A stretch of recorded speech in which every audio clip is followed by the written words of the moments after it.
Hey guys, how you doing? Let's see, Terry, Janet, Missy, Dawn, Laverne, Kat, Tina. Tina saying good morning to everybody. Um, Thanks everybody for being here. I had to reboot 3 times to get it to get my camera recognized. So here we are. We're going to color in fairy tale worlds. I'm going to use my pan pastels because I got the new colors. Let's see. And I got some pictures to show. Hi, Pamela, Linda Rents. Good morning. Let's see who else. Am I missing anybody? I'm sure I'm going to miss people coming in. Let's see if I can grab the light a little bit. That looks pretty good. So thanks everybody for being here. Am I too? No, I'm not too close. This is going to be perfect, I think. Let me get a sip of my lemon water. Hi, Christina. I have to get my voice going. I haven't talked for a couple hours. Let's see. Taylor. Hi, Coloring with Taylor. Taylor's got a good coloring channel as well. Let's see. I don't know. Do you have this book, Taylor? Who else? Janet saying good morning to people. I'm just trying to check chat here. Let me turn this just a little. There we go. I want to unplug myself. So, yeah, I got some pictures from Cameron and Samantha. So last I talked to you, she was in Prague. Then yesterday she was in Vienna. I'm making a list of all the places she's gone. So I don't know if she's back in London yet, but yesterday she was in Vienna. So yeah, let's see. Hi, Tori. Let's see. Oh, thanks, Tina, there. And Tina's got this book. Tina's colored in it. Let me go over to IG, see what I can pull up here. Sometimes IG works in here well, sometimes it doesn't. Let's see. Let's go over here to Catacomic Tina. And there it goes. This is the one I showed Monday. So I love her clouds. Look at those clouds. Tina did those clouds. So I love this, Tina. Good job. Let's see if I can get it to kind of focus good there. You see still see the reflection of my camera in the, but yeah. Very good, Tina. Like I said, I love those clouds. Good job on those clouds. So, all right, let's see who else we have here. And also, I did take a picture. Let's see. Do I see Terry Brett here yet? I'll wait till she comes in. If I don't, unless she's here and I missed her. Hi, Joe Lou. Because I did save Terry Brett's prompt page too. And I did weigh down my yardstick that's holding my camera so it hopes less jiggly. I'm going to have to weigh that down even more. I have 2 things of matte medium on there and it's still a little jiggy. Oh, Terry's here. Did I say hi to Terry already? Okay. So Terry, let's see. Let me go to my photos. Terry did this. Let me brighten it up just a little. Let's see, so it shows up just a little better. And y'all can go and see it over on so the prompts, Monday's prompts were raccoon, impatience, broom, scissors, and turban. And then she also added a couple of the words in our the alphabet book we're doing as well. So here's here's her raccoons. Look at them. Aren't they good? I love them. There's a broom. I'll read what it says here in a minute. Looks like that one's impatient. Okay, so let's go up here at the top and it says, come on, Rosie, hurry up. We're going to be late for the hairdressing extravaganza. That was one of the E words. Egad, that man is so impatient, he'll probably turn up for his funeral before the doctor even pronounces him dead. Or slow down Ricky. It doesn't start for 45 minutes. We have plenty of time. I don't know. After all, the salon is all the way across the road. So it's a hair, like a hair show. But I love these raccoons. Look at the little expressions. Captured. She captured the expressions. Look at that. Uh, oh my gosh. And then, of course, this one has on the turban. Turban was one of the prompts. Oh my gosh. That's so good, Terry. No, doesn't she, Tina? So go follow Terry Brett on Terry Brett 3 on IG. Oh my gosh, my eyes are watering. Hang on. Oh my goodness. Uh, so yeah, the broom too. Yes. So let's see. I got some pictures. Let me just go over to my messages. Might be the easiest thing. So Samantha sent us. Let's see. I think she went to this. This is when she was in the museum in Prague, I believe. So she was at a museum in Prague. So I know you're going to see the reflection of my camera up there, but so she took pictures of some of the paintings. I don't know how to get there. We go. Maybe right there. So this. Look at that. Look at that. Isn't that stunning?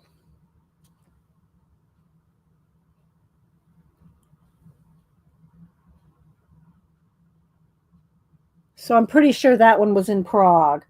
And then she has some other paintings as well.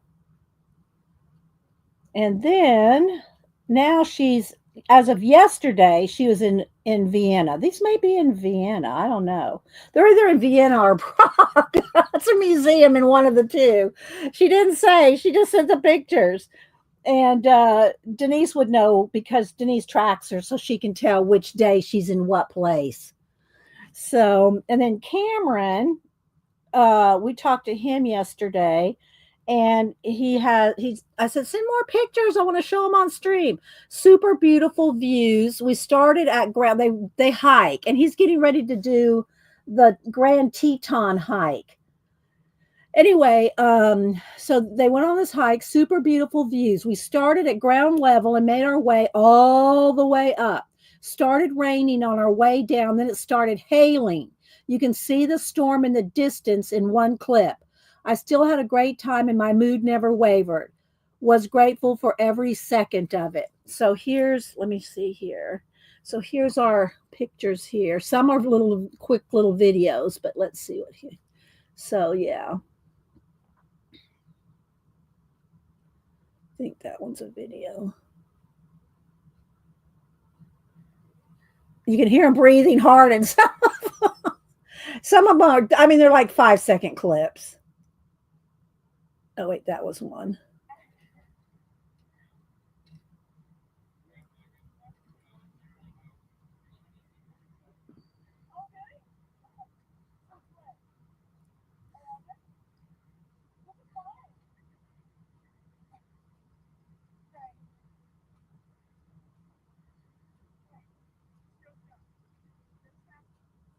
And then let's see, there's another little video. That's it on that one. Look at this though. Look at that lake. I don't know if that's a video.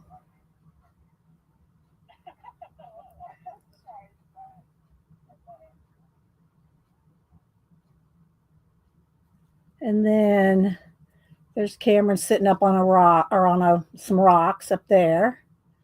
And then there's the one where he said the storm. You could see the storm in the background. I don't think it's very long. That's just it there. But you can see it. See, there we go. You can see it better right there.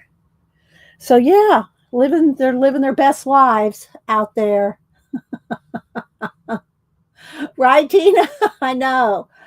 Um, Yeah, probably. And see, he has in Georgia, he has really bad allergies. He says out there he doesn't have the allergies. He's thinking about doing a winter contract. Usually he comes home in the winter, but he said this year he might do a winter contract. So we'll see. We'll see what he decides to do. Hi, Ellen. He'll come home for like the holidays or a month or something like that, but then he'll go back for a winter contract. And then I think they're doing a road after the summer contract's over. I think they're doing a road trip to Oregon to go to see. I think Lord. I think they're going to go see Lord. He's seen her before. He and Samantha went to Tennessee to see Lord. So she's in Portland, I think, in I forget. But anyway, they're off living their lives. Cameron's going to be 27. Samantha's 23. So, yeah. Okay. So let's see what I did print this out. Y'all heard Ozzy Osbourne passed away. And I said, I know I've seen them. I saw them at least. I've seen Black Sabbath at least twice. So I printed out the first time I saw them off the internet in San Antonio. And so the first time I saw them was in September 1971 at the Municipal Auditorium in San Antonio. So yeah, and they were with Humble Pie, which Humble Pie became I liked Humble Pie more than Black Sabbath. But with Steve Marriott passed away in a fire years ago. But anyway, so I printed these out from 1971. This is when I first saw Black Sabbath and Humble Pie in San Antonio at the Municipal Auditorium in 1971. So yeah, I printed these out to keep, and then I'll write down the day of Ozzy and all that stuff on here. So, but I thought that was that I found this. I was surprised I found this, but anyway, so I'll just keep it in my journal there. And so yeah, I share that. What else? I think that's all I got to share new or so yeah, I did make so Samantha's was in London, then she went to Stonehenge and she did a tour of Oxford and some museums in London. Then she went to Germany, then she went to Spain, then she went to Prague, and then as of yesterday she was in Vienna. So I'm keeping a list because Denise has the list, but I started making my own list. So I don't know where she'll be today, back in London or what. So, and thanks everybody for always being so nice to Denise. I mean, not that you have to try to be nice to Denise when she's here streaming with me. And yeah, I had those albums too, Tina, back in the day. Hi, Orla. Let's see. Me. Who else am I here? Joe Lou, Barbara Chicken Pot Pie Society. I said hi to Ellen. I'm scrolling back, scrolling. I think I've caught everybody. Um, so thanks everybody for being here. Angel, this is Orla. She goes by Angel now with those numbers, but she's been around since back in Ustream days as well. So Denise is fun, right, Kat? No. Thanks, Kristen.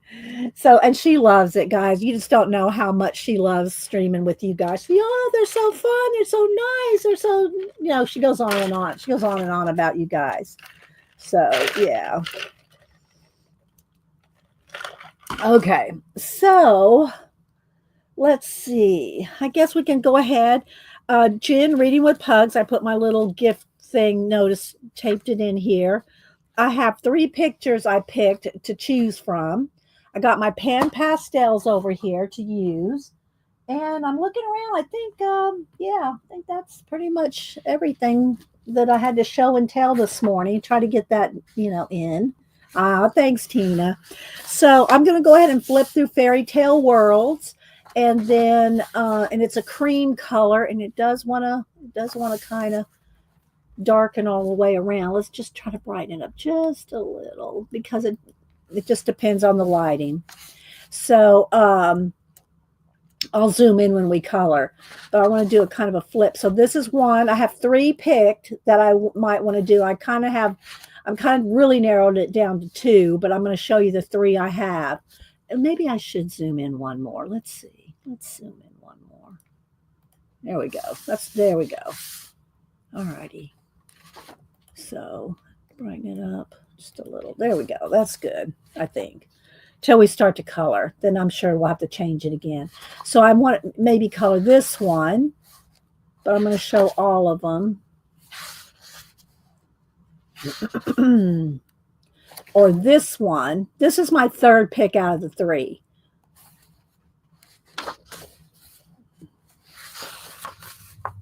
So this is Marie Troll, or Trolle. I'm not sure how she pronounces it. Hi, Angie. Let's see. I said Pamela. Who else am I missing? Thanks, everybody, for being here. This one. And one of the reasons that I want to pick this one, and I'm really considering this one, is because Jen reading with pugs is a pug mom. So I'm thinking I might do this one. And I don't know what these are supposed to be. Like he's found this treasure. I thought they look kind of like dragon eggs. Dragon eggs? I'm not sure. Like he's in a cave. You know? So anyway, there's that one. So those are the 3 I want to pick from either the koi fish, the girl with the hair, or the pug. Okay, so okay, I got 1 for the braids, 1 for the pug, 1 for the koi. So I got 1 of each.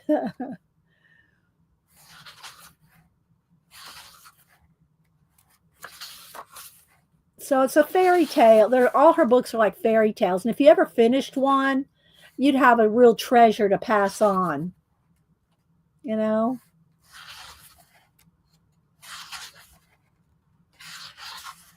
Hi, Lisa. Who else am I missing?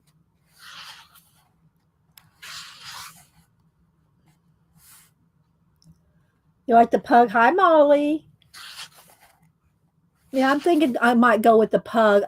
Like I said, it was either the pug or the koi fish were my 2 tops. And the reason I wanted to do the pug was because Jen and the pugs. And Jen sent me the book. So that's why I was thinking of that one. And we might have time to do I don't know that I'll have time to finish more than one, but we could, we're going to use pan pastel so we can get a lot of base coating done and stuff. So that's what I was thinking.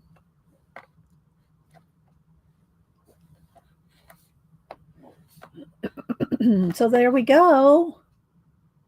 So let's go back.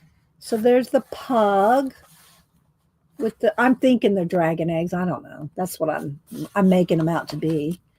And then there's the girl with the hair, and then here's the koi.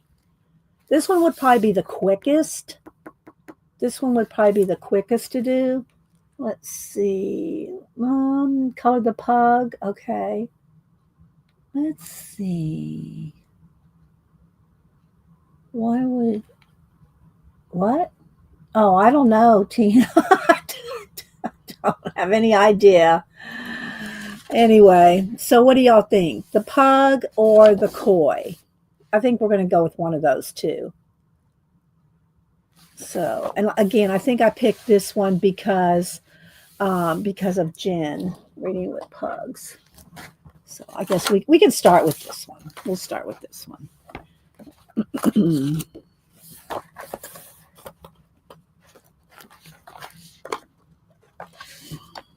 There we go. And then we'll do some pug with eyelids. He's got his eyes like wide open, like he's surprised, right?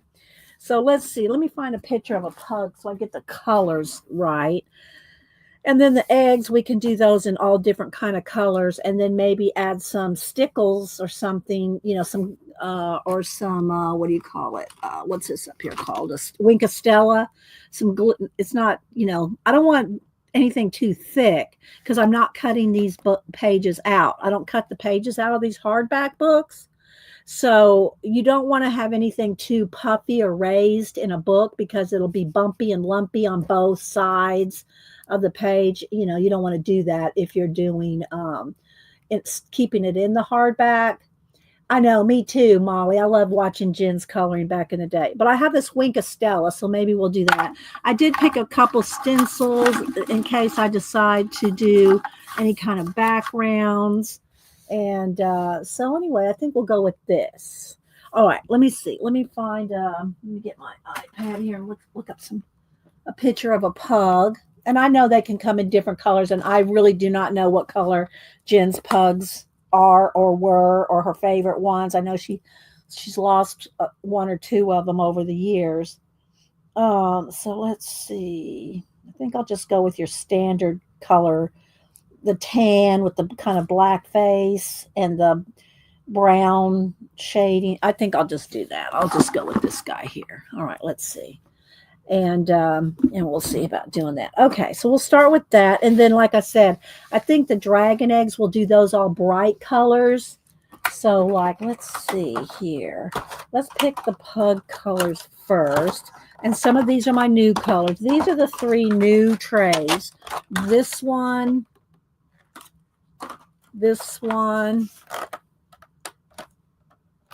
and this one are the new trays, and that these were just left because there was 53 or 58 colors new.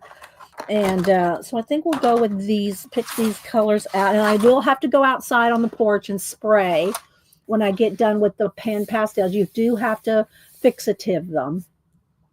I do have my bucket O'Tools over here. And I will get some of these little sponges out to blend with, and I might need an eraser. I have a couple different ones. Maybe that one's better. I don't know. Let's see. Maybe.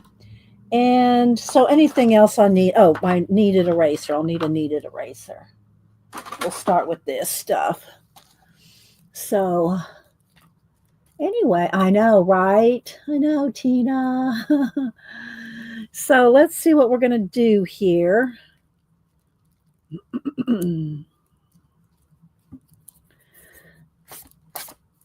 All right, so pug colors, a cream. Uh-oh, I just stuck my finger in there.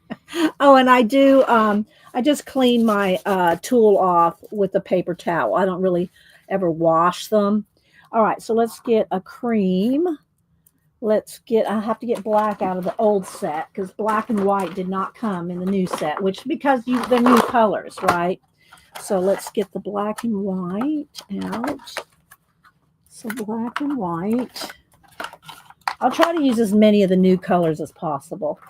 All right, so there's that. Then we're going to need probably the next kind of shade down from this one. We'll get a dark brown, and I got the black, and maybe this one. I'm going to need a pink. Let's see. Well, his tongue doesn't stick out, just his teeth, so I have to worry about that. And I think that might be enough colors to do the pug with.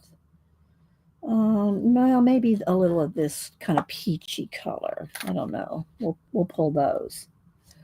All right, and then for the eggs, the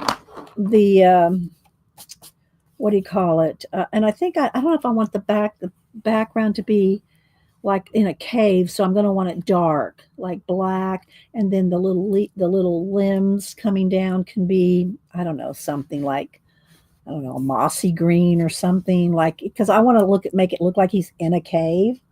So let's see, dragon egg colors. Let's see, let's look at the new colors here.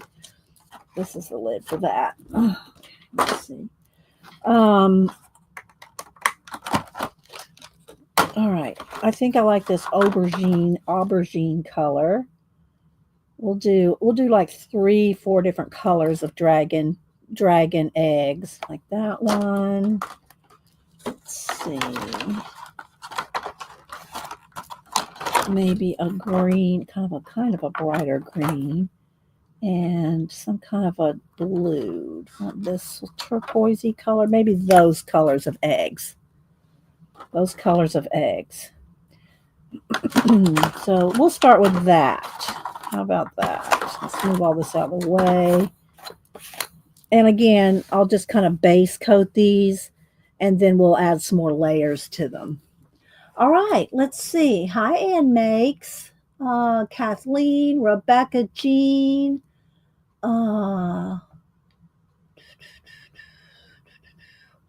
Scroll back and see who I missed. I probably missed people, not meaning to. Yes, we did. We thrifted and then we drove separate cars and went to the thrift store so she could leave it because she wanted to go take Julie her disc that I made her. So she did that and stopped up there, had lunch with Julie. Well, that's like halfway on our way home. So, yeah, so we did go thrifting. Okay, let's see where I want to start.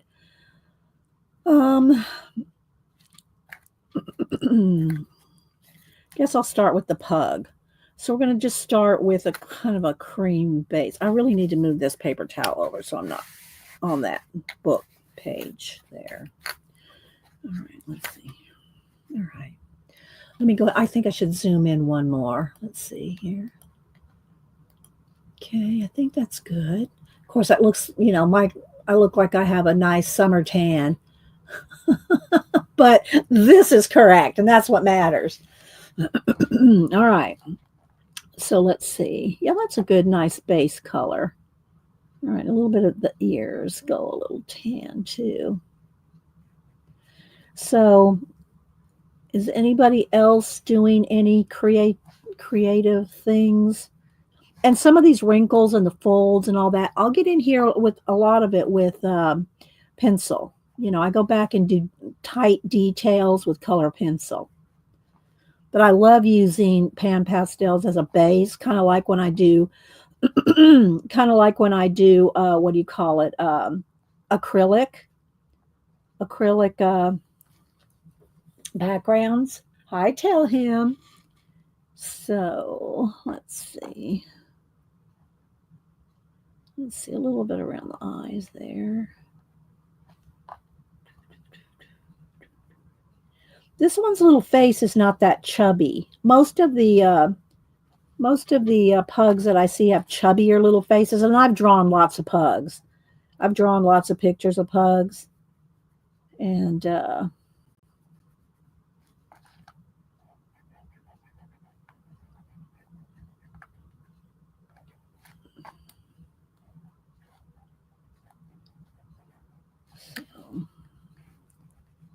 blend that in, and then their body, I'll do a little lighter color on the body here. Just get a base. This is little legs. I don't know about those back legs, but I'm going to just kind of give them a base coat of this cream color.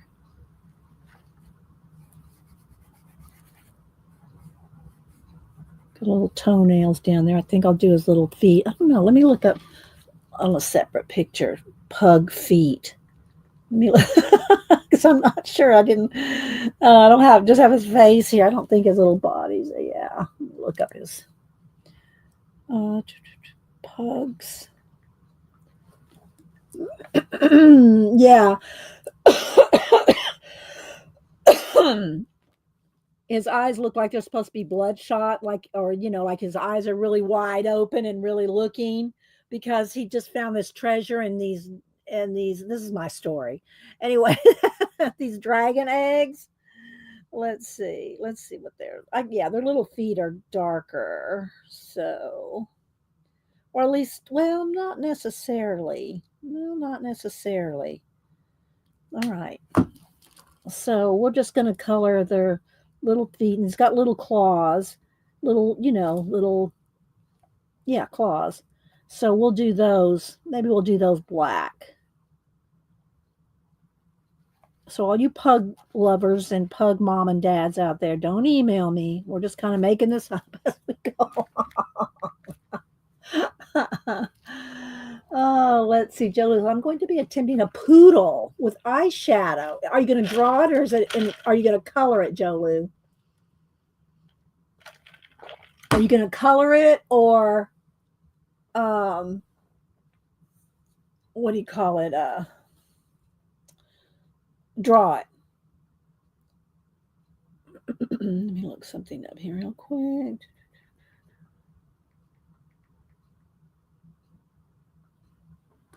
Hi, woman. Is that one of the talking pugs from? No. Let's see here.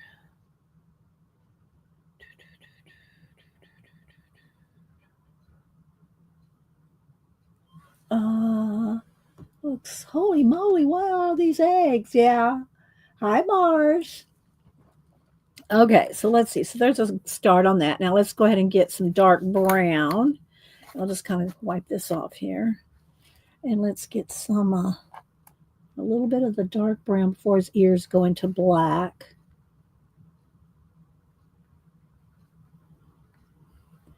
And, right in here is going to be, and again, I'll go in here probably with pencil to get more details. Around the eyes here. I'm just going to take my time and color, pan pastel it, and color pencils probably in a little bit. And don't forget, with pan pastels, you can erase. let me take a bite of a fig Newton over here. No, I'm not going to talk while I chew it. Let's see. Are you drawing it, Joe Lou? Okay.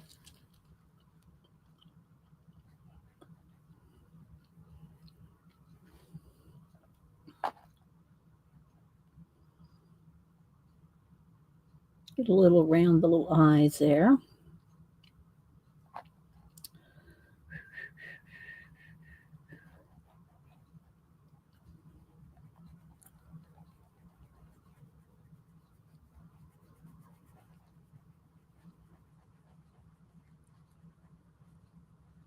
They're so cute, though.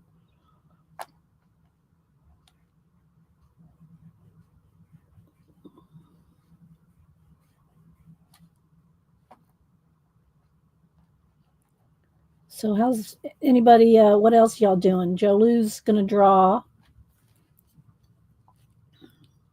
Don't remember that. You can erase. Yes, you can erase. And, you can erase with a kneaded eraser, or if you have small details, you can use your, um, little eraser. So if you get it anywhere, that's too, I need this bigger one here.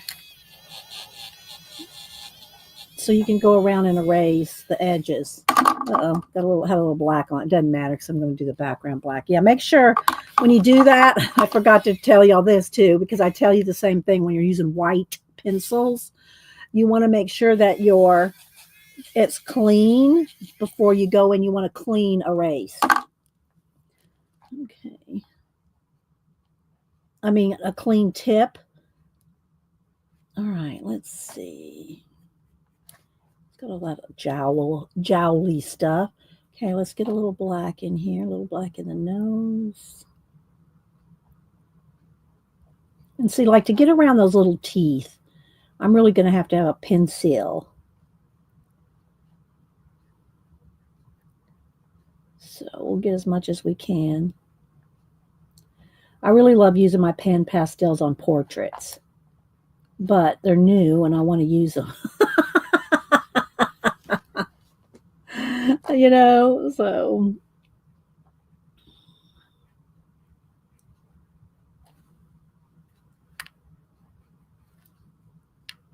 Let me look at chat here a second.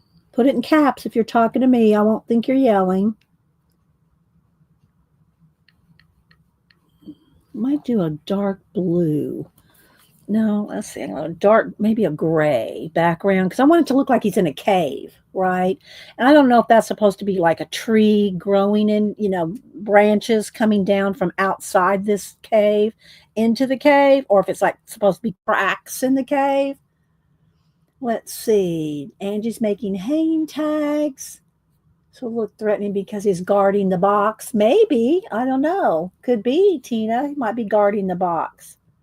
Joanne is playing with acrylic markers in a coloring book for the first time. Yay, Joanne.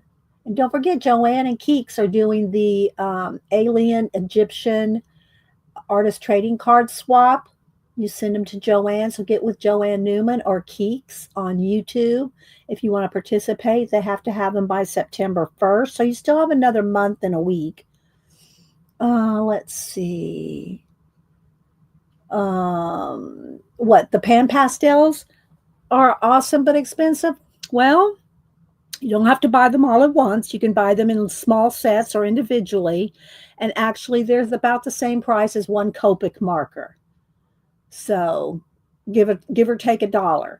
They're about the same price as a Copic marker. So, and you don't, like I said, you don't have to buy them all at once. And if you've never tried them, then I would recommend getting a couple to see if you like them before you do too much. It's a tree root. How do you know, Spare Room? How do you know that's a tree root? I don't doubt you. I just wonder how you know it was a tree root. That was my first guess, so I'm teasing you.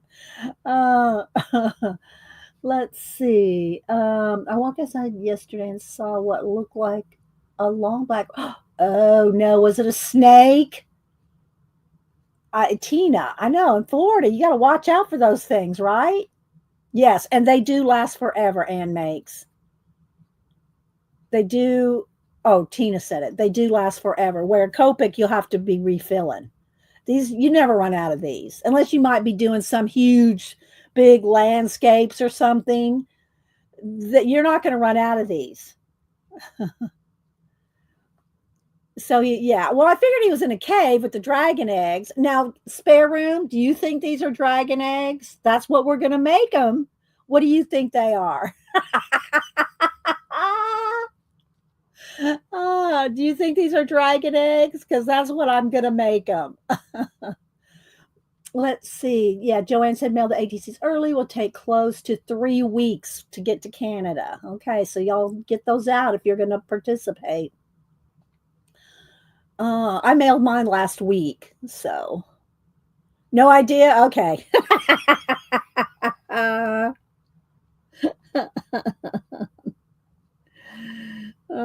And again, guys, I don't know that I'm coloring the pug colors exactly correctly compared to, when I do a portrait or something, but I just got a random picture of one.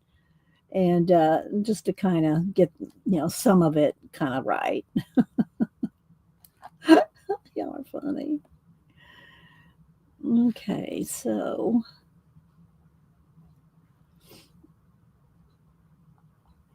And like I said, once we get the bulk of the base coloring down, I'll go in with color pencil. Now, what do y'all have? I'll let y'all pick the color pencils. Other than, I always use a Prismacolor white because nothing beats a Prismacolor white. But other than that, y'all tell me which pencils you would like me to use. I always use, well, not always, but I use Prismacolors mostly when I'm streaming because it's easy to, pick and go, and you know what I'm saying. But if y'all have, let's clean that off a little. If y'all have a preference on color pencils, I'm sorry, guys. If y'all have a preference on the pencils, I have been using the Woomers. I have used those a couple times recently, and they're pretty good compared. I like them. Compared to like Prismacolors, they're pretty good. The Woomers. But I have a lot of the other ones too.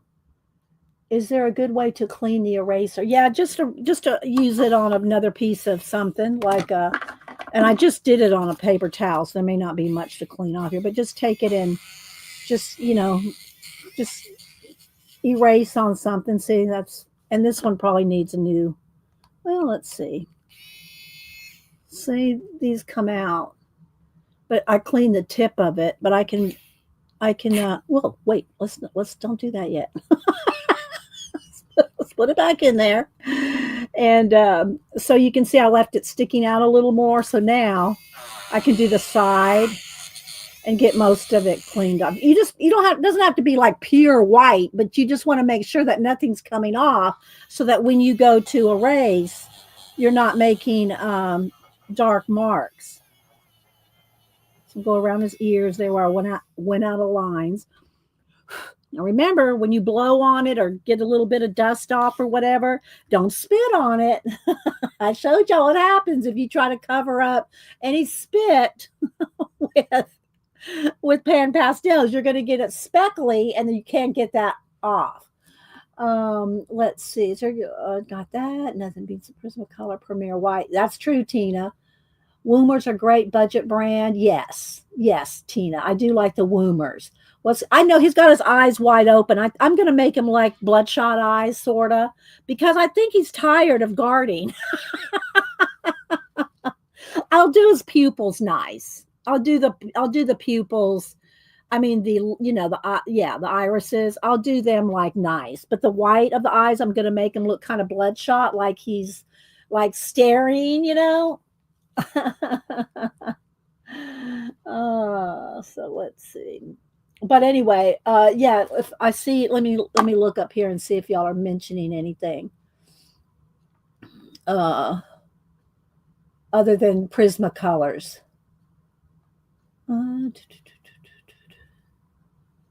Okay, I'm not seeing any other suggestions yet. Yes.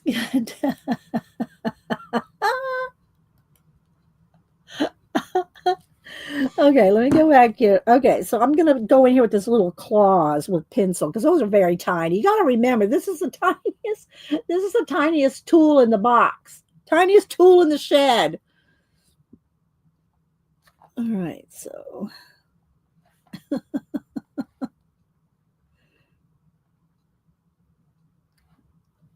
all righty, not too much there. Let's do a little under his lip there.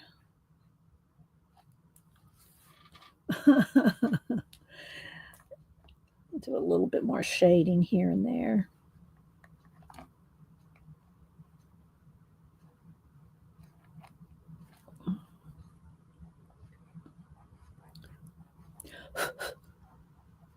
All right, so we'll stop on him for a minute. I just clean the tools off on a paper towel, even though they look like they're not clean. As long as nothing's coming off of them, then they're good. Hi, Nanamo. Hi, Devin. I think he's worried about the hatching eggs. Oh, that could be. He might be worried that these things are going to hatch. Okay, so what we're going to do is they're all going to be all different colors. Now, I'm going to try to glitter them up somehow, but let's just get a base coat on each one for now. I'm just going to get a base coat on them. They're going to be these three colors right here.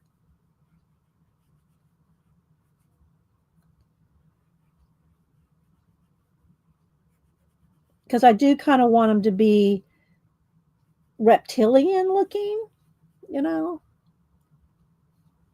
So let's see. Let's do a couple of green ones. Again, I can go erase anything I get out of lines.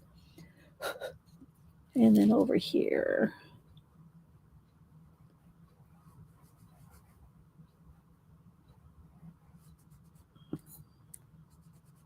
Put it in caps. We have a recommendation for a pencil.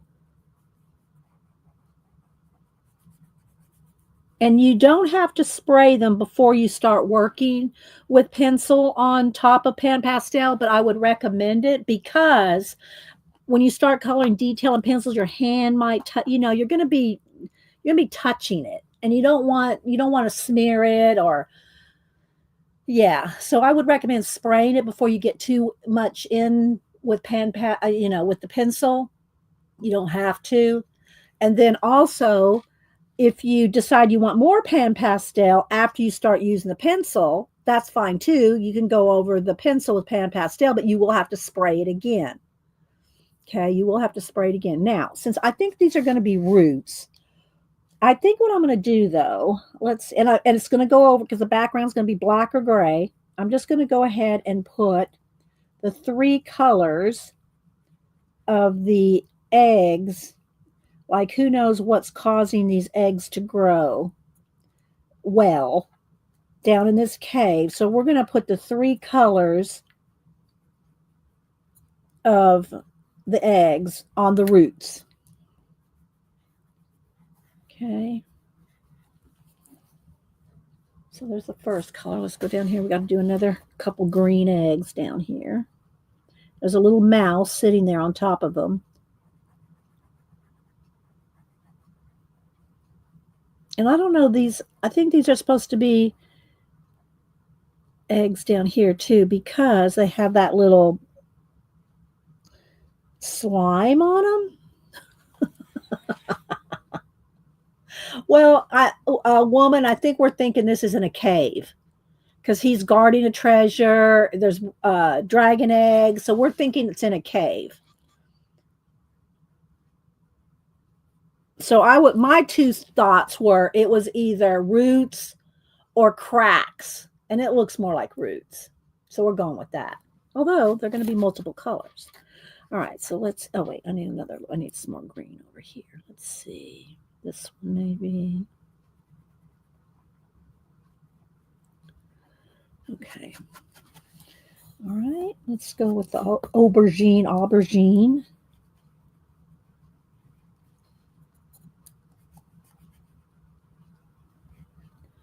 I think this tip is starting to wear out. Now, when your tip of especially the small one, they wear out pretty quickly. You just buy new packs of the tips. This is the stuff that this is made out of and the sponges are made out of. It's called Soft, SOFFT. Soft. I looked away from my page when I said that. And it's not like makeup sponges. So this side is still good, but this side I'm wearing out. Can you see how it's starting to wear down? So I'll just turn it over and use the other side. I'll just use the other side. Let me get because the top, can you see how it's a little fun? There you go. See how I've worn it down? So we're going to turn it over and use the other side is still good. Let's see. I Googled the story. Oh, you Google the story. Okay, let's see what she says here. Let's go back to spare room. I Googled the story and none the wiser what's going on. Oh, oh, they're either coins or gold. Look how they're egg shaped. We're going with dragons. I'm sorry. We're going with baby dragons or dragon eggs. That's the thing about these. You can make them whatever you want, right? You can do them whatever you want. A couple down there. Let's do one right here. Thanks, spare room. And y'all need to visit Spare Room. She's the one that got us all buying those. And I can't think of the name of them right now. The gel pens, the brand name of the gel pens. We all ordered like 100 of them. Let's see. It's a hollow tree with 3 chambers and it has 3 dogs. Okay. All right. Hollow tree. So it's in a hollow tree. So I need to do this brown background instead of like gray. Well, that could be gray too in the background. All right. That's good. All right. So spare room's on it. Yes, I did, Tina. I did. So let's see. Pamela, let's see, featuring participant. Oh, y'all talking about, okay, see, I don't see the crowns. I don't see the crowns on StreamYard. So if y'all see them on YouTube, I do not see those crowns. Thank goodness. And you have to turn them off yourself, guys.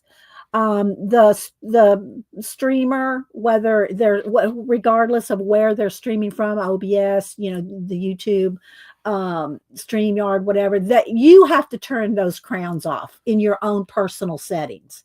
We can't turn them all off for you. As far as I know, we can't do that. Everybody has those crowns from YouTube.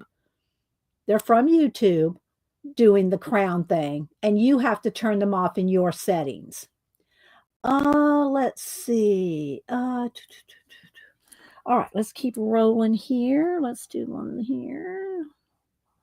Maybe I need a kind of a yellow ochre one in here too. Maybe we need another color. I'll go with 3.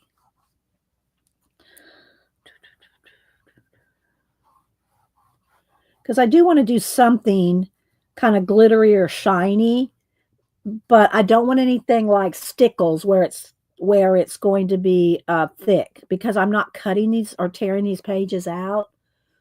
So because of that, I don't want anything thick in the book. You know what I mean? Are sold from a company called. All right, there we go. So there's the Corpay pen. Corpay pen is what. If you look them up on YouTube, I mean on Amazon. So probably not going to put a crown on his head. I'm not going to draw on these. I'm just going to color them. All right, let's see. I'm going to go ahead and go with the dark brown inside the little uh, chest here.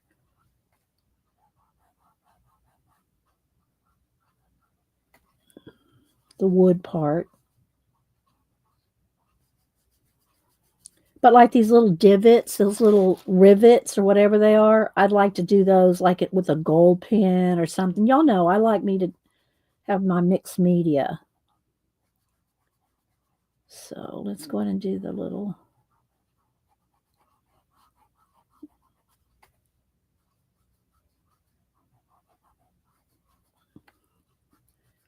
Pan pastels are just fun, but my favorite with pan pastels is people.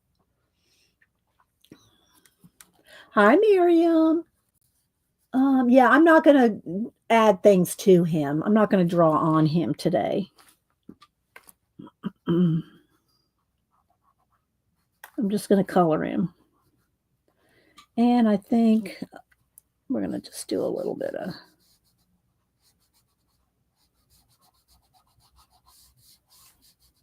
the little mouse. I'll probably do those two little mice. There's one there and there's one there.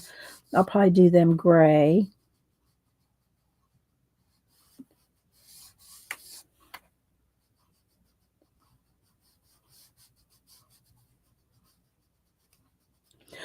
Okay, let's see. I didn't want to go off the page there.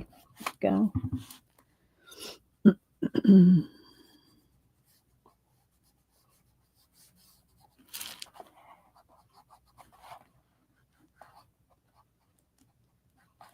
Okay.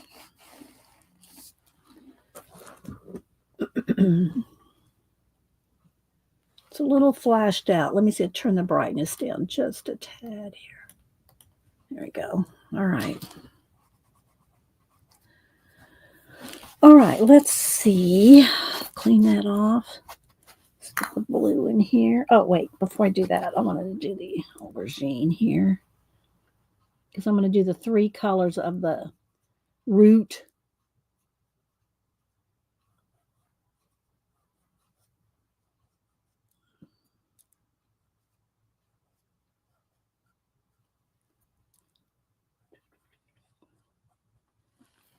Okay. Now let's do the teal color.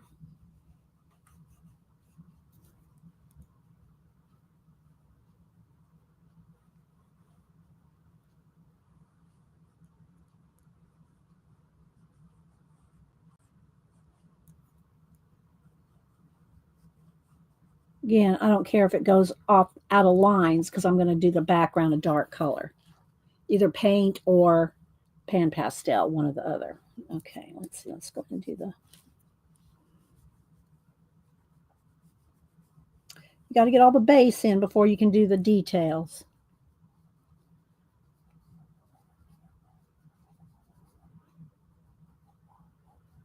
Okay. All right. I was going to say I need a gray to do the mice, but I really don't need a gray. I can just do that with pencil. Let's clean it off. Okay.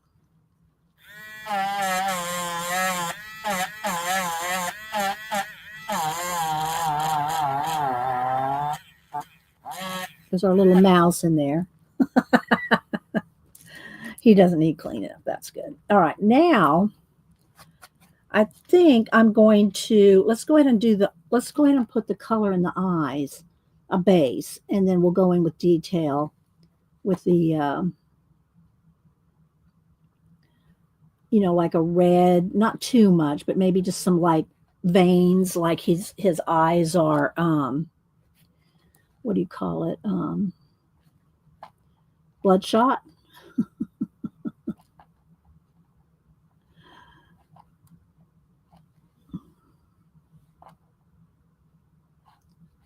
And I do need I'll do the blue with the pencil.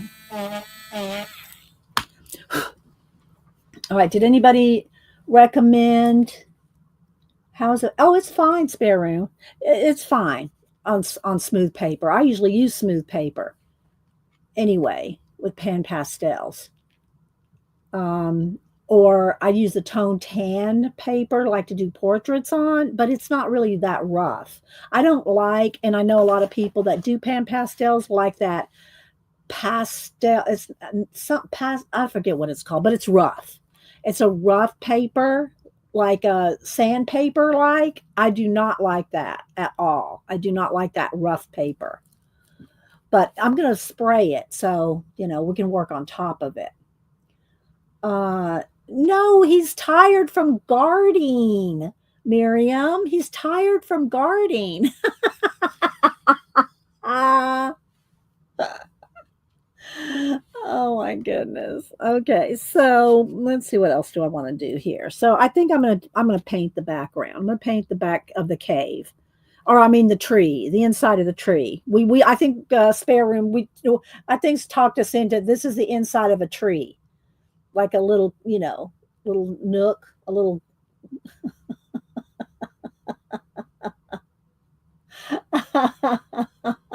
No, woman. Yeah. Pastel matte. Yeah, I think that's what it's called, Devin. Yeah, I don't like that stuff. I mean, people love it, but that's just me. I just don't like that roughness. Okay. Okay, so let's see. And I don't know what I want the straps. I almost kind of want the straps to be more of kind of a yellow ochre kind of a lighter wood color. I mean like a here, like something like one of these here, like this.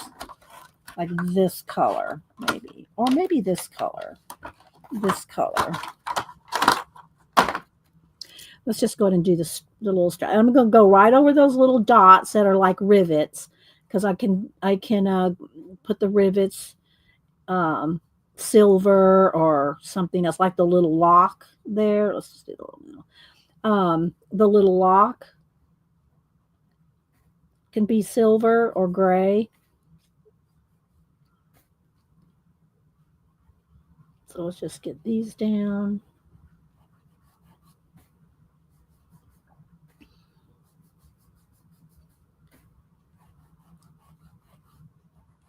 There we go. And I did a flip of some of my color book pages like either Monday or last week during the show. And there was a whole lot of pan pastel pages in there. So I'm not going to pull those out again today because I show them all the time and y'all just have to go back and watch. Oh, the dog's under a spell. Okay. Thanks, Joanne. See, I've not looked this up. I've not looked up the the fairy tale or the book or none of it. Yeah. Let's see. I will put my pastels on. I don't know what that is, Miriam. I don't know what that is. I don't know if that's a brand of paper. Okay, so we got a base here. So we got a little bit of a base. Now, I think I'm going to stop on this for a minute. And I might come back and put more, after we've done some more. Let's just go ahead. I'm going to slide this whole little thing off my book. All right. So now, what do I want to do now? Do I want to go down and spray or paint? I think I'll go spray. I think I'm going to go run outside and spray this real quick. So let's see.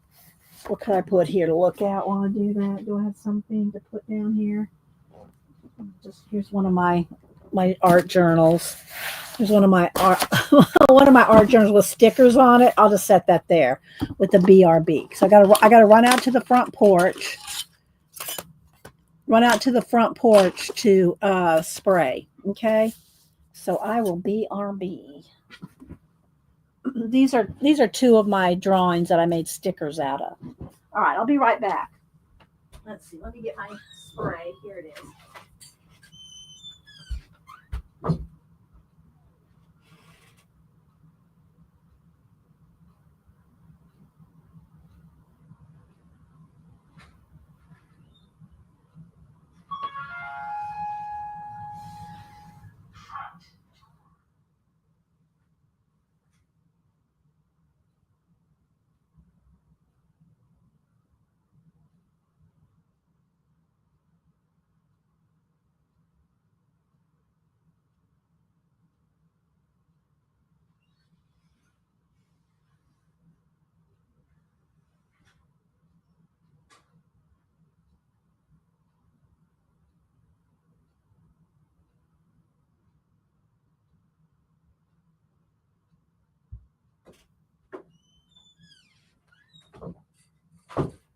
All right.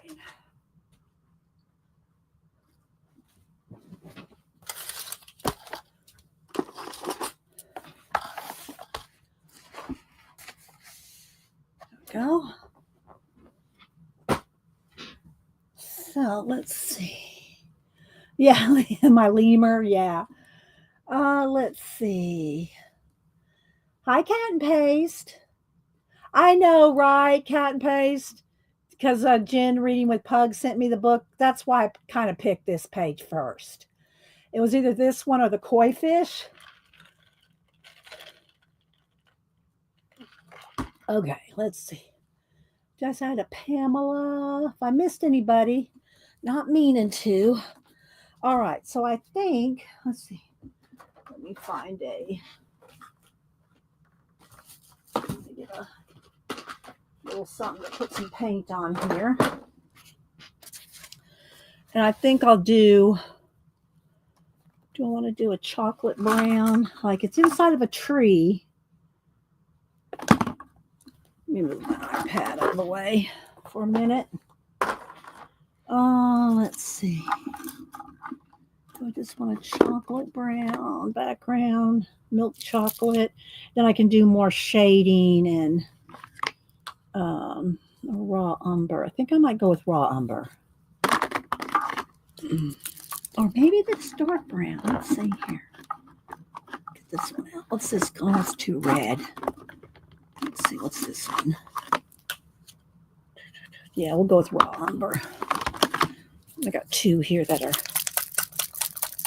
getting low. All right, let's see. Maybe I need to back. Well, I think it's good. All right.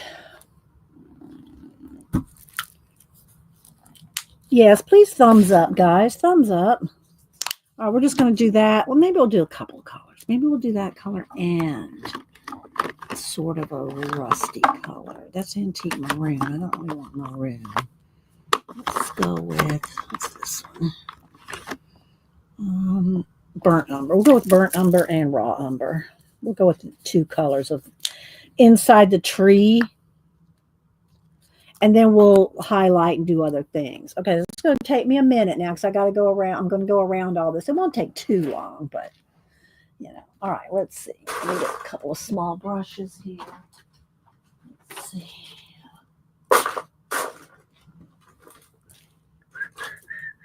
That one looks pretty good. I'll get a little bit bigger one, too.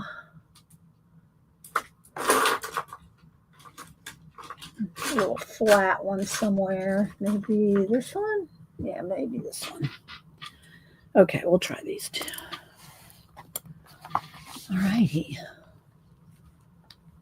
Then we're going to get some pencils. We'll get out some pencils. So I can keep it kind of thin because and it doesn't have to be. I don't want to necessarily have it be flat. I want it to be kind of like, you know, like the inside of a tree is not going to be like when I do a sky, you know, flat black or something like that. So I'm going to want it kind of messy and um, texture-y looking. And I'm probably going to have to turn it. I don't like turning my pages when I'm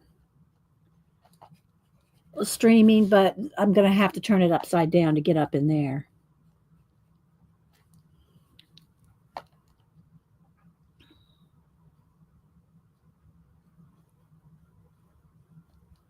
And you could do this with a pan pastel too, but it would take a while.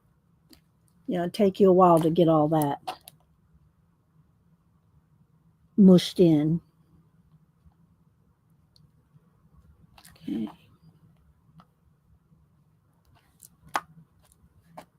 Put it in caps if you're talking to me. I'll keep glancing over there.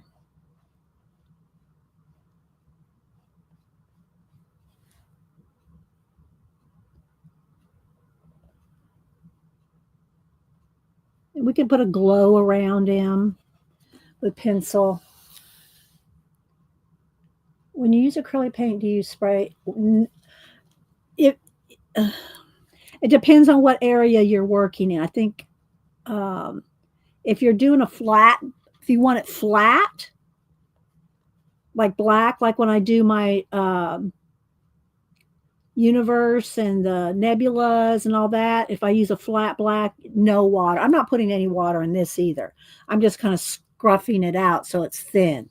I don't usually put water in it unless it's like sometimes a bucket of stars, I'll add water. But it depends on what you're going to do. Like if I was going to do him with acrylic paint, you have to water it down. Otherwise, you're just covering up all your line art. Do you know what I mean? If you're going to do the whole thing with acrylic paint, you have to water down the paint so you can see the lines. Otherwise, this will just be a flat black dog with nothing. You see? So it depends on the area you're doing. But when I'm doing skies or space and starting with the black background, it's just flat black paint. I don't add water to most things, but then most of the time I'm not doing the main image in acrylic either. I'll add water to it if it's a base. Like let's just say I was going to do him with an acrylic base with pencil on top. Then I would water it down just to have a base, like so you see through it. Does that make sense? If you want an acrylic base, you have to water it down to see the line art. But when I do that, it's just to have something to work on top of, because then I'm going to work on top of that acrylic base.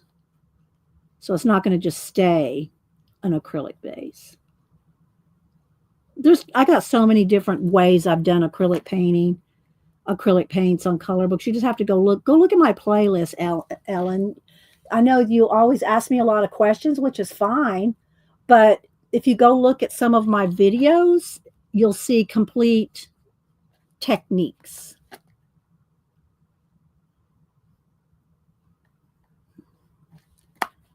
Because I got hundreds of videos coloring book videos.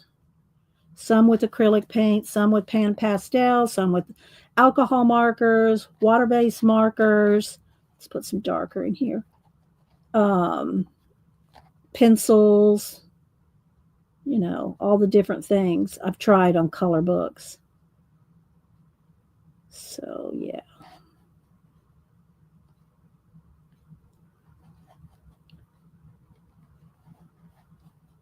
So again, I'm trying to keep this not too flat. I'm kind of making it messy so it looks like inside of a tree kind of thing. You're welcome. You're welcome.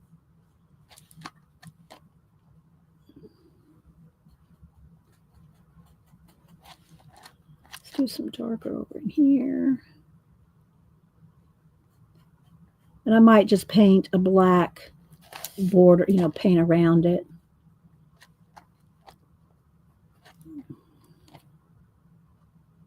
I don't know how much of these roots are going to really show. I'll probably go over them with or pencil. Did y'all decide on what kind of pencil? What kind of pencil you wanted?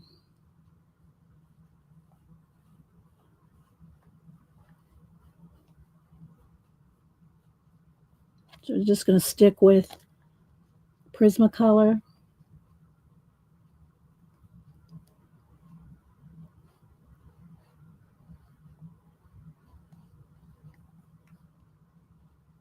So like I could have done this a different way.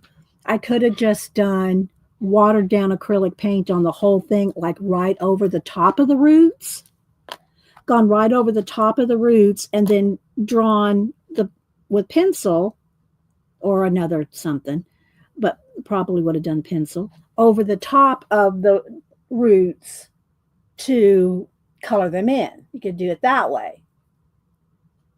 Funny, Arlene. Hi, Kathy Berg. Yeah, Kathy, I stopped in for like 5 minutes at your show, but I was out with Denise. We went to the thrift store before she had to head back up. So I might even, I don't know, I'm thinking a little glow around these roots might be good. Glowy roots, maybe? I did not plan this out other than I'm going to use pan pastels. So let's see. I haven't used my brute, how do you say it, brute funners? I haven't used them, and I don't even know how they would react. We can try. I have some. I'm not sure. It's been so long since I pulled those out, Devin. But we could pull out. Except remember, my exception is white. The white. I use the white Prismacolor, regardless regardless of what pencil we use. It's the white Prismacolor because nothing beats a white Prismacolor. And I'm not really concerned about going too much on this line here. I'm going to go around that at the end. So I'm kind of keeping it in there, but I don't really care if I go out of lines because I'm going to sort of outline it. All right, so let's see here. I'm almost to the place where I'm going to have to turn it upside down. See, I want it really splotchy, if you will, like it's inside of a tree, according to Spare Room. Let's see. I did kind of book. Oh, thank you, Kat. Thank you. We just do so many about washes. Okay, there we go. Where you use washes, watered down acrylic paint. So it just depends on what you're doing. And I really have to think about it because I've done so many different techniques. Sometimes I use, if I want to wash, if I say wash, that means water's in it. Because you have to be able to see your line art. You have to be able to see the line art. Let's see. Scrolling. Tina said, Dee like radioactive robots. Maybe. Dig out those neglected. Okay, Arlene. Dig out those neglected pencils. No, I did not know what paintbrush I'm using. The cheapest ones I can find. I use just cheap paintbrushes in all different sizes.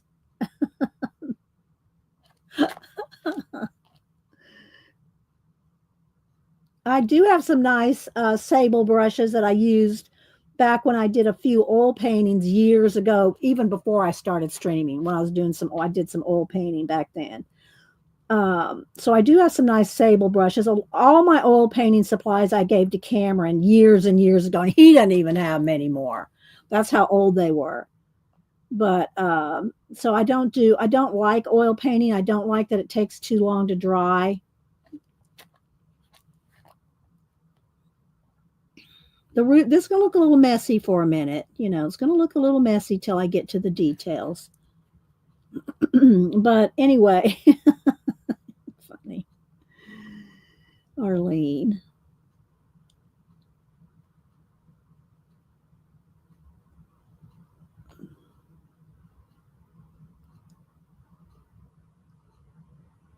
All right, let me turn it over to get that top little bit. Polly's work on it. I never I never worry about if a pencil is going to work on a certain paper. If I want to use the pencil and I just use it. I don't ever think, well, is that going to work on that paper? I don't really think like that about it. Because I use whatever paper, like for instance, Tina does not like, and I think Cat and Paste is the same. They don't like the Amazon paper that comes in the thin color books. You know what I mean? The thin, like copy paper. They don't like those. I don't love it, but I'll use it because I just use whatever's in the book. And I'll use whatever pencil I want.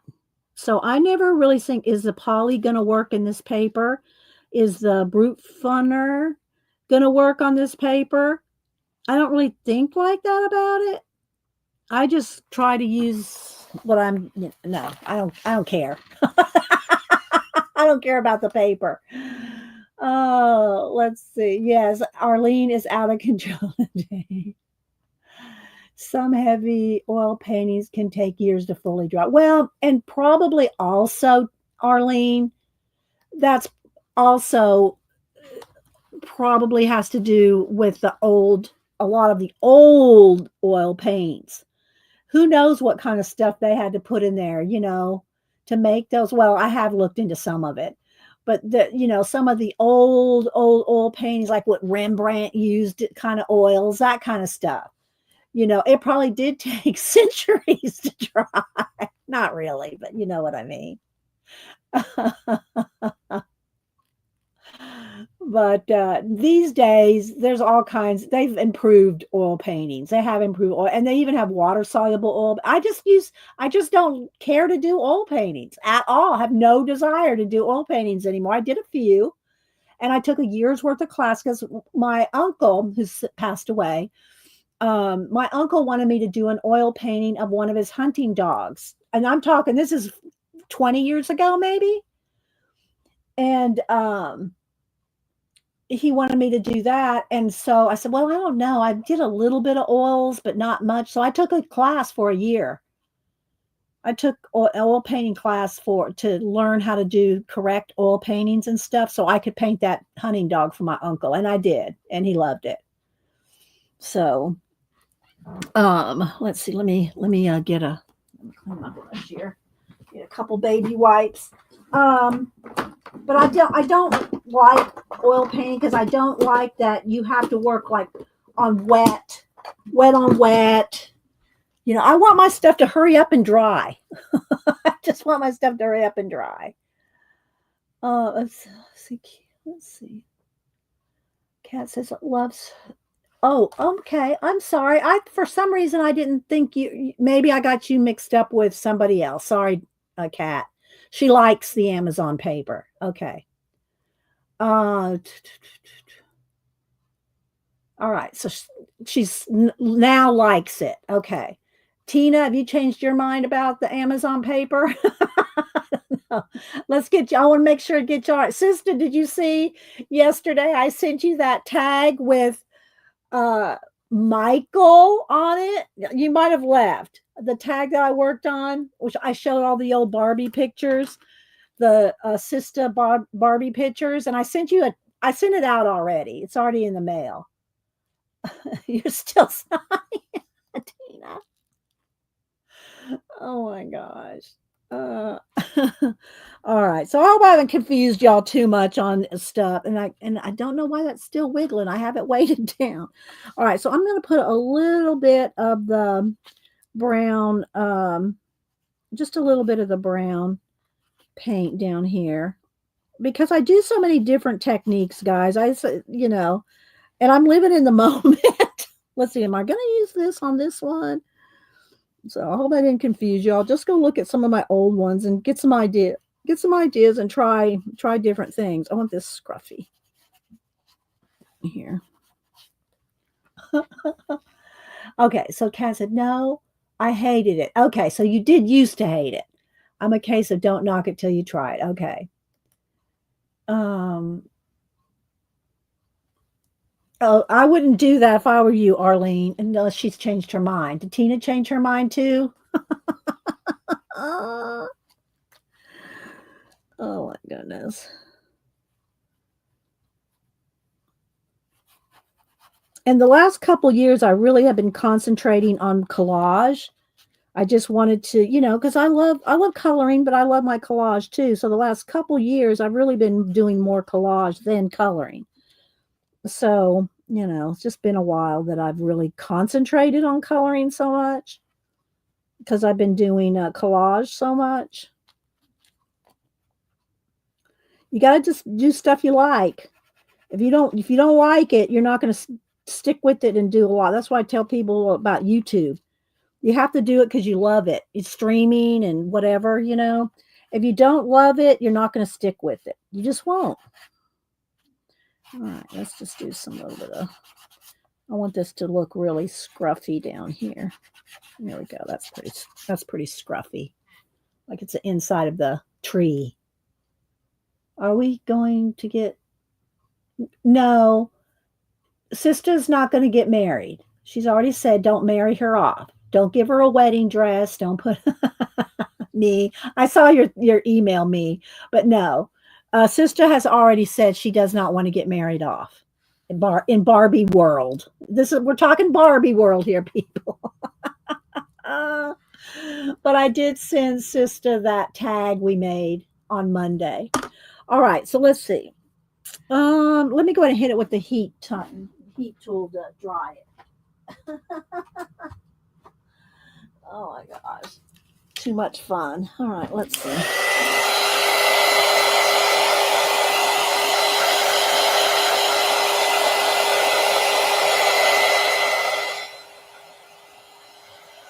This is kind of thick, because I wanted it modelly looking.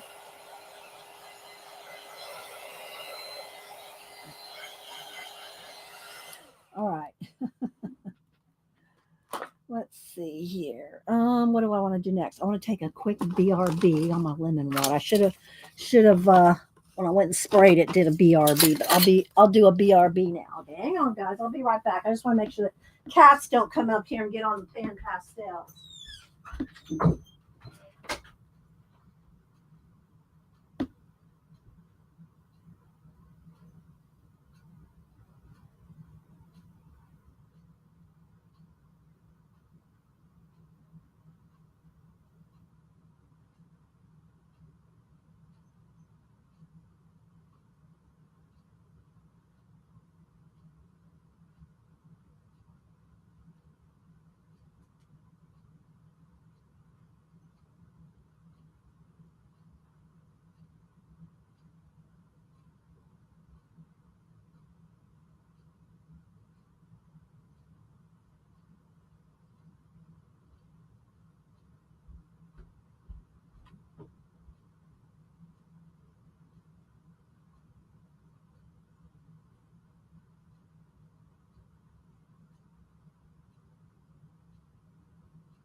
Okay. I also pulled while I was away. I pulled my Camilla de Recco books so that I can show you multiple ways to do stuff if we have time. So I pulled some of the Camilla ones because I know in my Camilla books I've done so many different techniques. So I'll make y'all go hunt things up. All right, so there we go. Let's kind of flatten that out a little. And let's go ahead and clamp it down. Hold the page flat. There we go. All right, so it's a little flashed out. I'll try to keep the lighting the way it looks. All right, let's see here. I dropped my crown. By spare room. Who else there? Nana Mo. I said hi to Nana Mo. Let's see. Ellen said I got Paul Rubens watercolor set. Janet. Okay, she's talking to Janet. Let's see.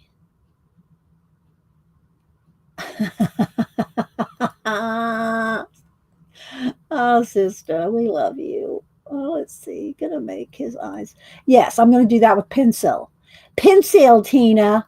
So, all right. So we'll go on to pencil now. Let's move this paint out of the way. Put it somewhere. I want to call it safe, but out of the way.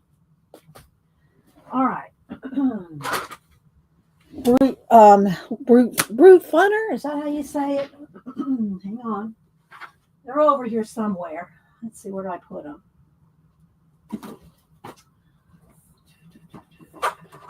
The other thing I haven't used lately is my Artizo watercolor pencils. We need to use those at some point. Let's see here. Where'd I put you? Where'd I put you, Brute? Hang on. There's my cobras. Here we go. All right.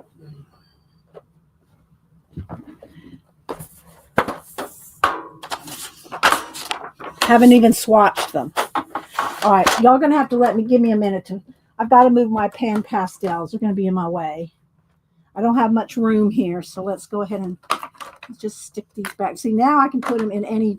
I've swatched them, so I know the names of them, so I can put them back any place I want them.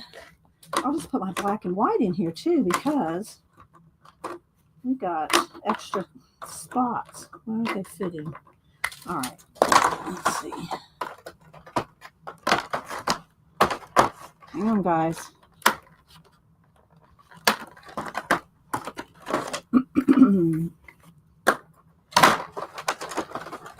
I have to have this space over here for pencils.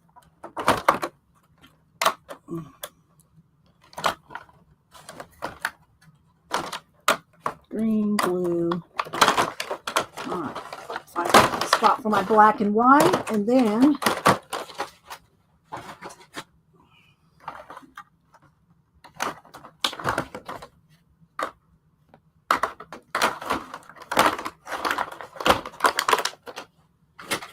all right.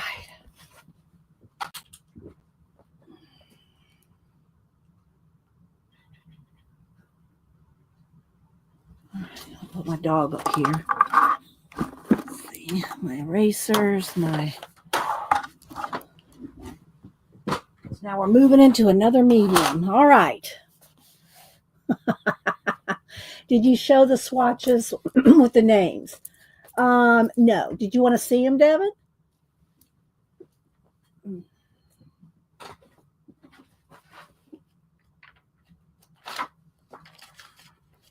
Don't know that you'll be able to read them, but I just needed to know them. So here's all the new ones here.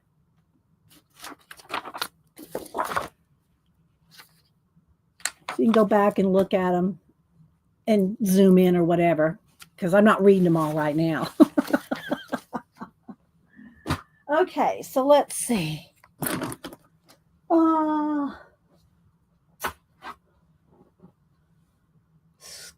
Scrolling. Hi, Kimberly.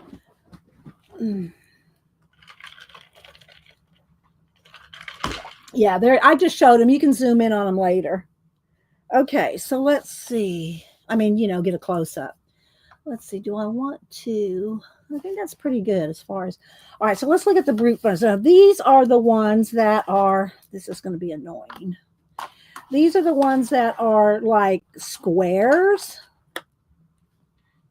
Okay, I know now. I don't know if they still make them like this, if you can buy them like this and round. But when I got them, they were this was the only way they came, was square. Okay.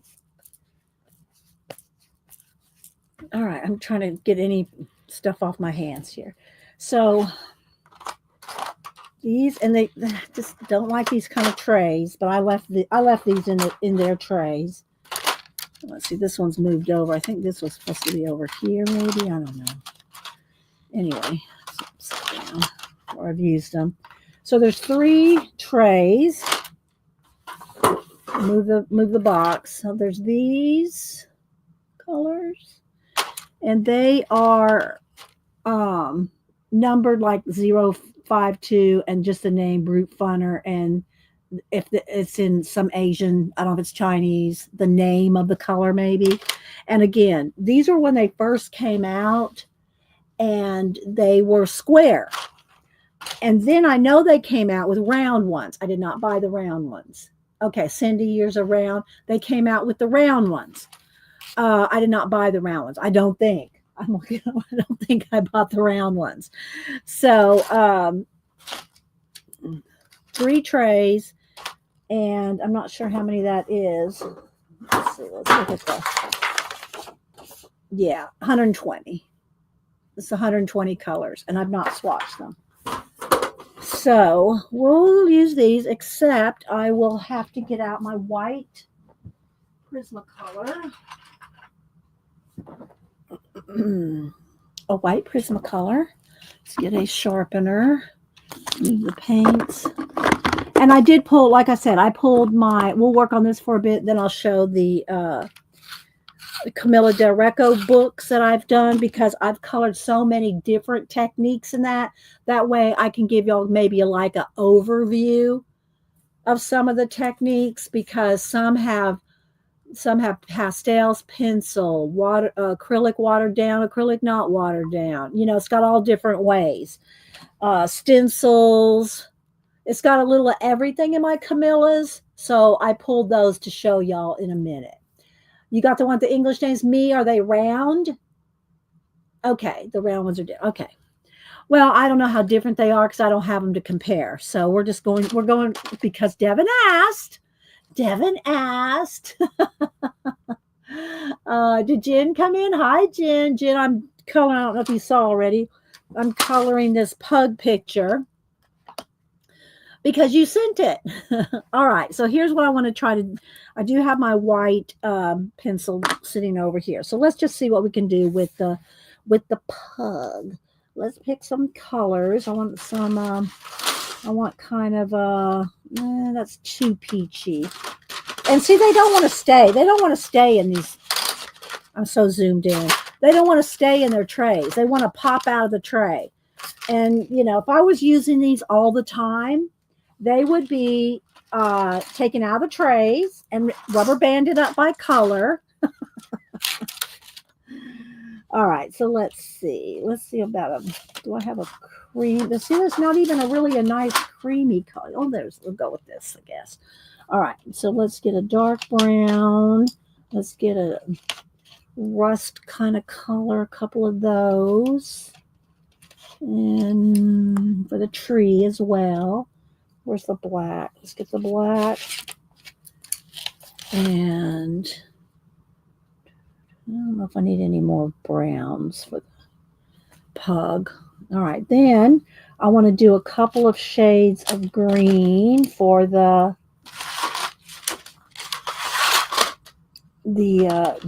dragon eggs. And let's get it. I can just get 3 of each. And then the aubergine, let's get a red, like a purpley color. Let's see what this is too. Yeah, that might work. And then a purpley color. Then the teals. Let's get a couple shades of teal. It's a dark one and a lighter one. That might be enough. And then, because I do want to do some kind of, you know, maybe some Winkostella or something flat and glittery. All right, let's see. I'm not buying the new one, the round ones. Me, thank you. And I don't do Temu. Oh, let's see. I got the boot from what is this? The macaron set. Macaron set. I don't know anything about Brute Funner except these. This is all I know, Devin. It's all I know. Okay. So let's first try and see how it's going to go over. If I zoom in, I'm going to have to keep moving. I'm going to have to keep moving the book.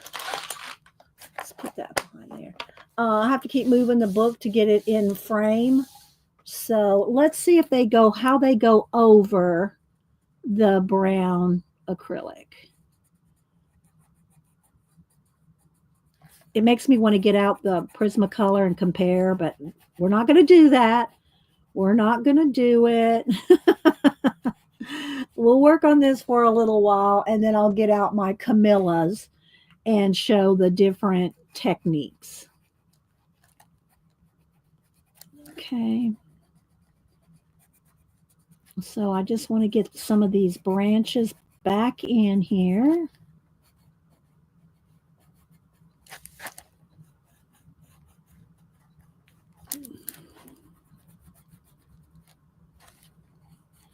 And I did them all 3 colors that I'm doing the dragon eggs.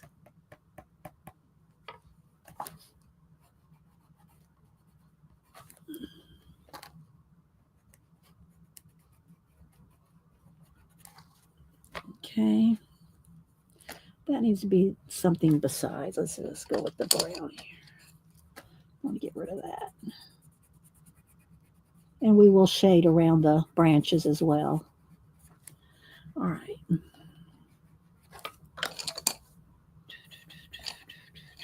I'll wait on the eggs down here. All right, let's do a little bit of the darker. Is it wanting to go over the top?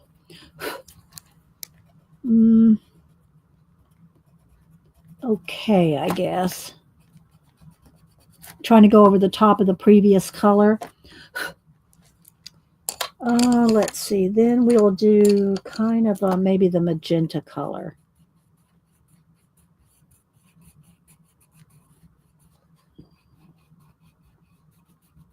I can't say I love holding the square. And I'm probably got these guys when they first came out. They're probably $10. They were probably $10 for all these colors, for 120. When they first came out years ago, I can't even tell you when they came out. But I know I didn't pay nothing for them. So I don't know how much they are now as the round ones. This just is let's see. I don't see Reading with Jen. I know somebody said she came in, but oh, there she is. Okay. Thanks again for the book, Jen. And I don't like holding them. I don't like holding a square pencil. But I didn't know when I got them that I would probably not use them that much. But yeah. I don't love the square feel. I don't, because I when I'm coloring, I'm twisting my pencil all the time to keep it on the sharp edge, and this doesn't twirl well in your hand. It doesn't twirl well in your hand being square, so I can't say I love using them. They seem to be okay as far as putting down the pigment, but maybe I should have swatched them for you first so that you could see the colors being swatched. But all right, so there's a little bit of the purpley color. Let's go down a little further over here.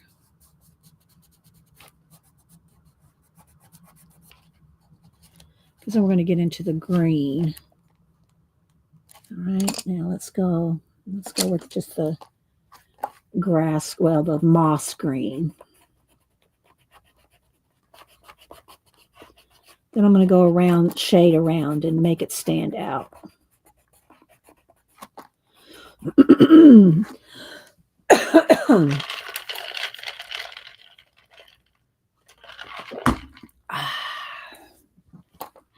So y'all, looks like you should be talking to me about your brute fawners. Devin, because it looks like she has some different ones. The same, maybe the same ones you have. She have the same ones you have.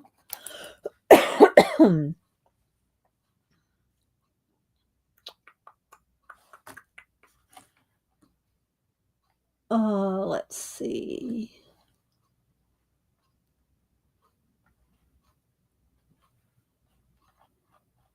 All right, I don't see anything else in caps. Keep coloring. But yeah, there seem like the color's going on fine, but I don't like coloring with a square pencil. I can just tell. I don't like the feel of it. I wouldn't do a whole lot with them. And if it wasn't so expensive to ship to people, I would probably give them away.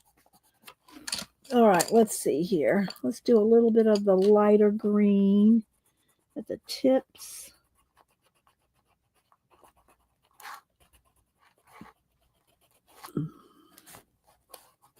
Maybe I'll send them in Cameron's next box that I send out to him of, stuff he might need out there in Yellowstone.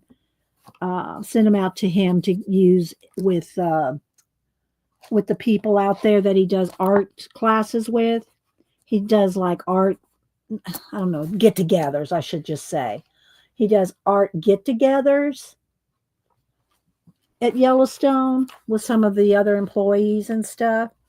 So maybe let me get a gray and put a little thing of gray on these mice here. Let's just put a little gray on the mice.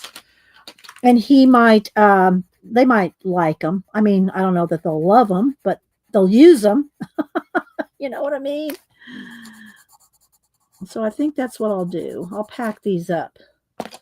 All right, let's see. Let's get a little bit of that red here. I need to sharpen it. See how that sharpens in my... See, it's not going to work in this one. I have to get my other sharpener. Hang on, where did I put it? Where did I put my other sharpeners? Here's one. Okay. There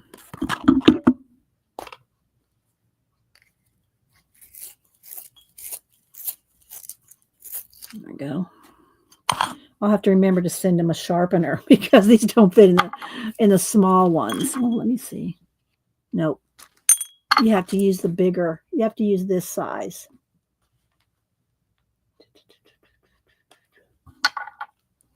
Okay.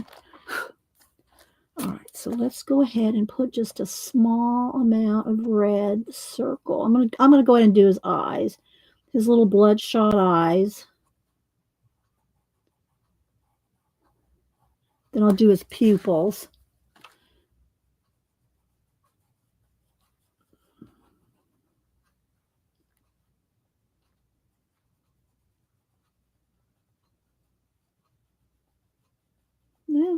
They're doing good with a light touch.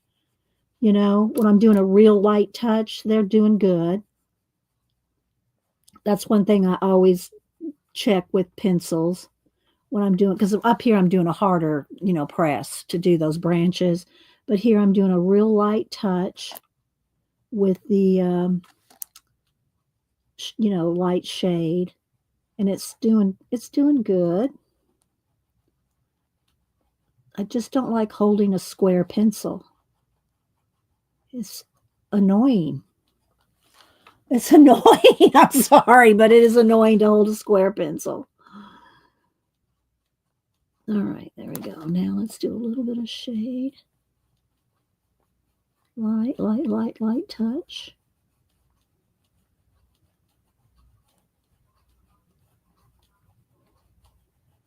So they're blending out okay. Like I said, the last time I used them was probably when I first got them, and I don't even know how long that was. Just way before the virus. So, I don't even know. Maybe one of y'all remember. I don't remember. All right, so there we go. So he's got his red eyes. Now what I want to do is make sure this is nice and sharp because I want to put the little veins. Do you know what I mean? The little lines in the eyes. Bless his little heart. All right, so let's go ahead. I'm gonna put some little bloodshot eyes, and I'm gonna do his pupils here.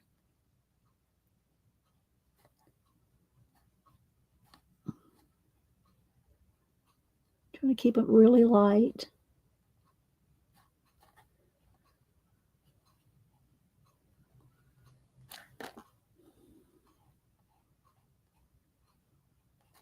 And put some dark around, and I got to color in his body and stuff still too. Okay. I'll hold it up here in a minute. Now let me get I want a black Sharpie pen. That's what I do the pupils with here.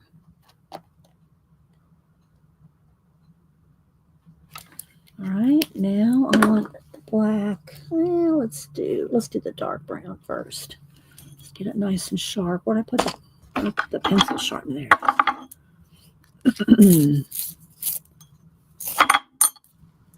All right, let's see. I don't see anything in caps. Put it in caps, guys, if you're talking to me. I don't see anything in caps, so I'm going to keep rolling.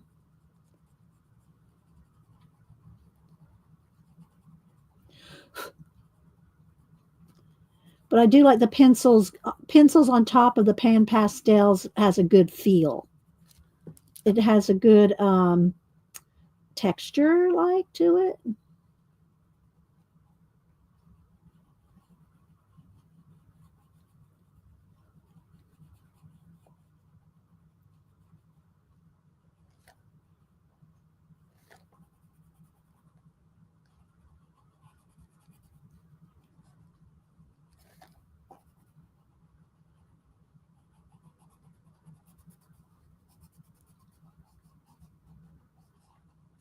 We'll take a break in a minute and I'll show you some of the Camillas. So I don't get too annoyed with the square pencils. All right, let's get the black sharpened. Oops, I just snapped the tip.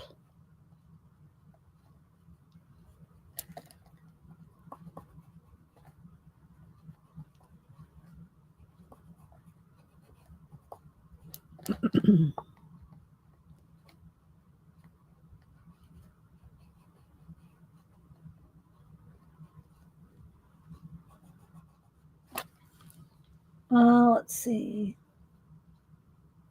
Well, thanks, Tellum. We're just starting. I mean, the base gives us something to work on top of. So, all right, let's see. And I do need a slate blue. Do I have a slate blue in this set? Let's see. Oh, these trays are annoying. I know, I'm sound like I'm griping this today. This will do.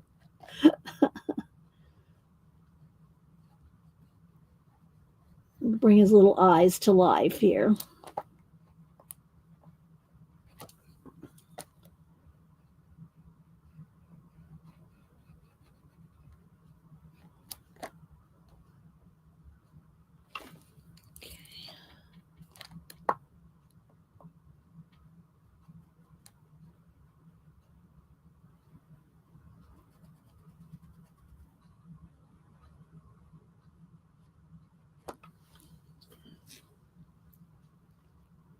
Yes, the crappy floppy plastic trays.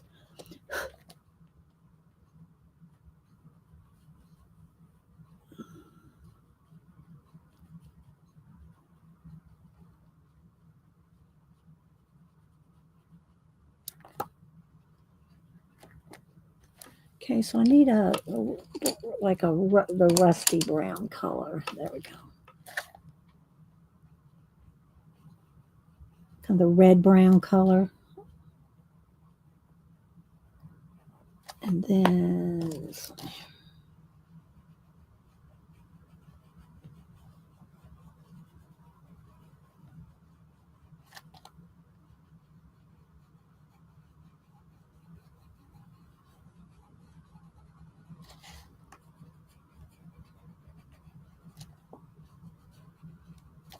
All right, now I need my Posca. Make sure we have a good highlighter too.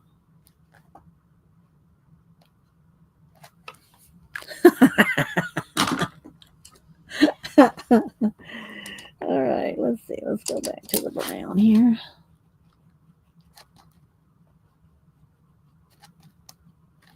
All right.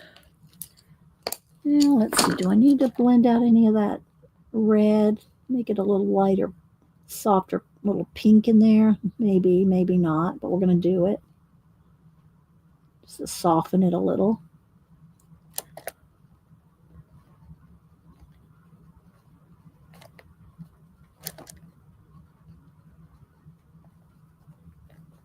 All right.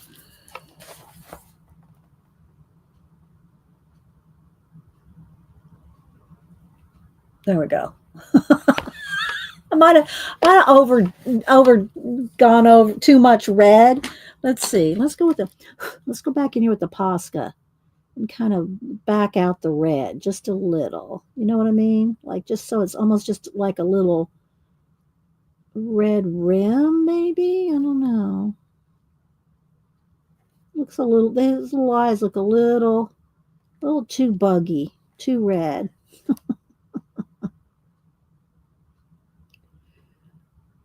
We'll knock it back just a little. And one eye is bigger than the other, by the way. The white of the eye, this one's bigger than that one. I don't know why, but maybe he's just a little starry-eyed, you know. But I noticed it when I was circling it. That one's a little bigger.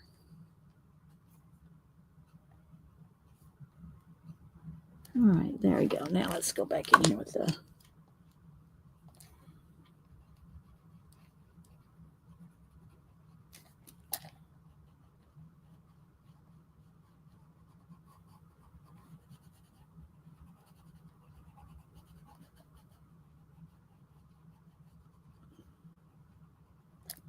So Denise and I did have fun doing those cards and tags and everything on Monday.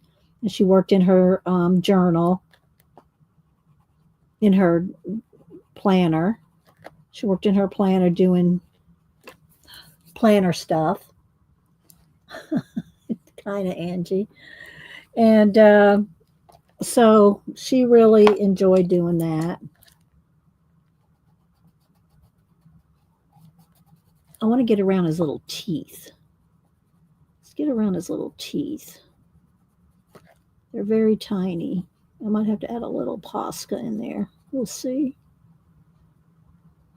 Teeth are tiny little pug teeth. Although he does have a couple of the lower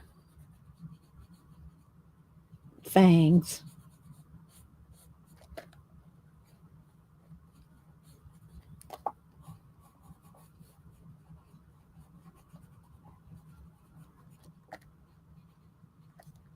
Do a little shadow there.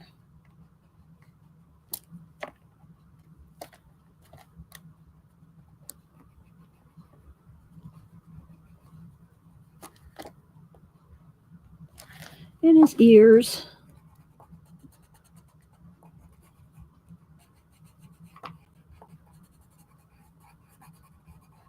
Give a little bit more shade in those.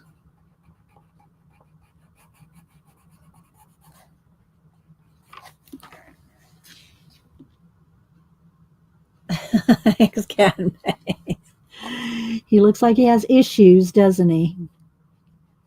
He's either tired of watching this trunk or he's scared that those dragon eggs are going to hatch. One or the other.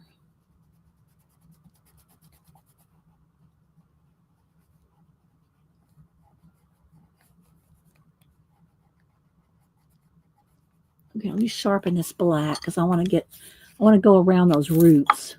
Those roots.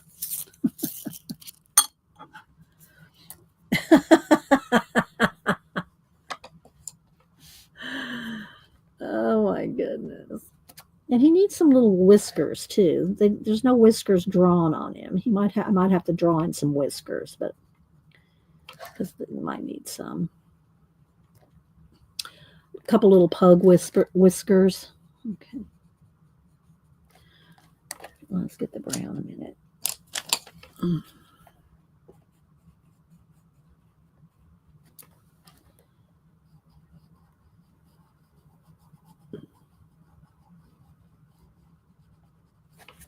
And I do need that blue. Need a little bit of blue in his nose. Give it a little shine.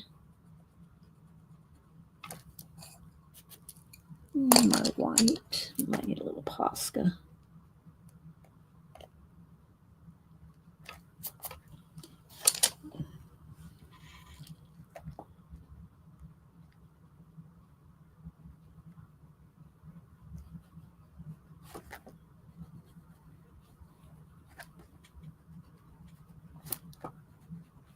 Okay.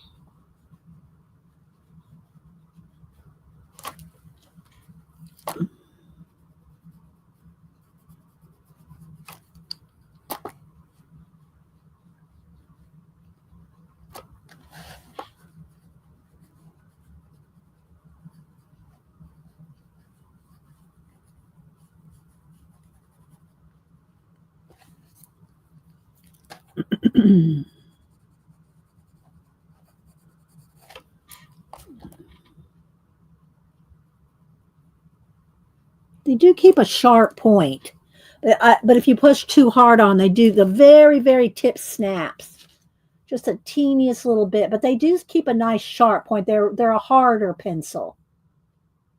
Oh, thanks, Devin. They are a harder pencil.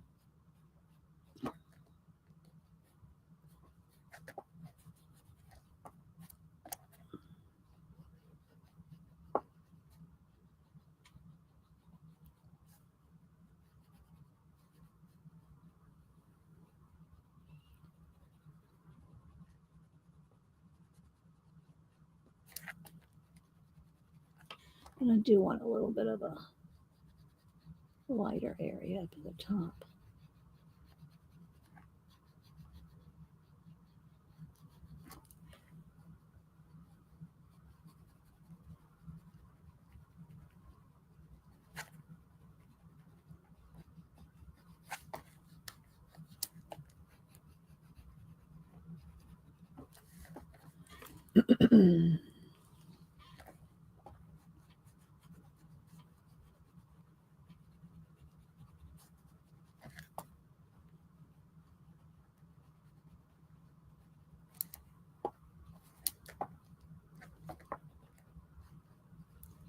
All right, let me stop on the face for a minute.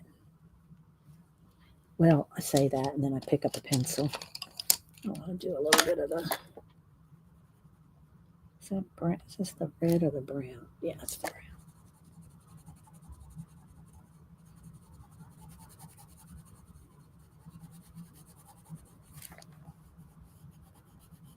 So they're performing fine, the pencils.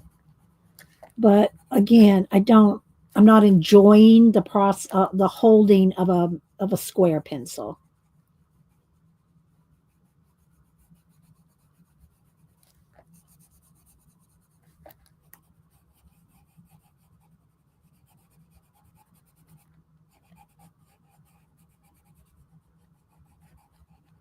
Jen, have you ever used the Brute Funner pencils?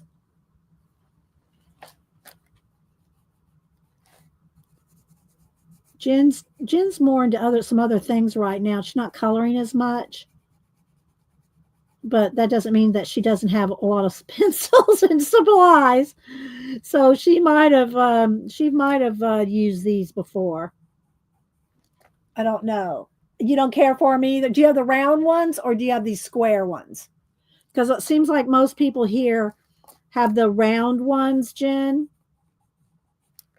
And I don't have the round ones.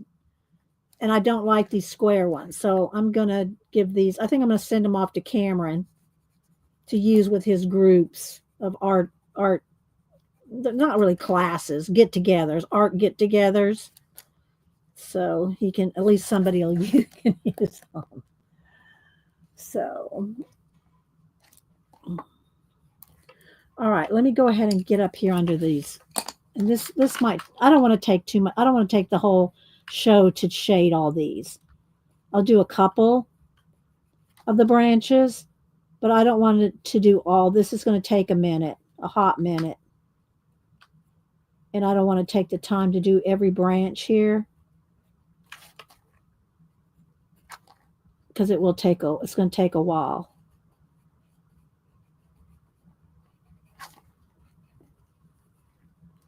But I'll do a couple here. Same thing for the background here in the trees. So this will be like to be blended in with the background, the brown. Because apparently he's sitting in a tree stump or a tree hollow, if you will. So I just want to kind of go like kind of around some of these.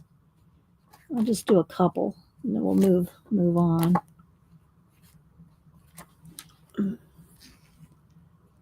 Let's see, the square. You prefer prismas, whole beans? Yeah, me too. The only reason I did this is because I asked people for what pencil I should use that maybe I hadn't used in a while, and Devin remembered I had these. She remembered I had these. Okay, so that's kind of like how we'll do the whole thing, but like that, and then I'll take the brown and start kind of feathering that out. So it's not just a black line, it's like in the tree hollow, if you will, or hollow, whatever the tree hole. Tree hole. So yeah, I don't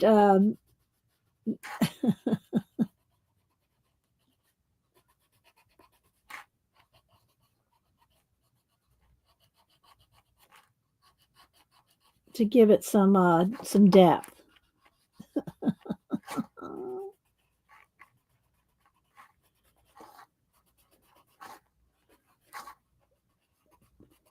So you can take a long time with your pages. You really can. You can spend a lot of time. I usually hurry and don't take as much time while I'm streaming because I want to show y'all as many things as I can while I'm on stream. But when I'm coloring by myself, I'm not running through this like a mad woman. I know, right? Right, Arlene, it does. Yes, that's true, Devin. Now I can send him to Cam. And trust me, I have a box downstairs of stuff ready to go for him. Yeah, these are going to go right in that box. I think I'm going to go. Let's see, today's Wednesday. I'm either going to go Thursday or Friday to the post office to mail his box off. So, all right. So you can kind of see where we're headed with this. I think you can kind of see where we're headed with this. Although I wouldn't mind doing some like highlights of color. Maybe I don't know if I want to do some paint. I don't know, to make them like kind of like something go over. Let's see, how can I do I want to do that yet? Because I have to be you have to be a certain gone far enough, like when I do hair. You have to have the hair further enough along before you start doing wispies, right? But what I'm thinking about is something like, let me see here. Let me just get what color. Do I want the darker of the? I don't know. Maybe the two. It might be two. That's too minty. Let's see. Let's test this one. Yeah, there we go. This one's a medium. So what I'm thinking is something like, let me find a what do you call it, brush? Ah, here we go. A liner brush. And I could do this with all the colors in the branches, but I'll just do one for now. So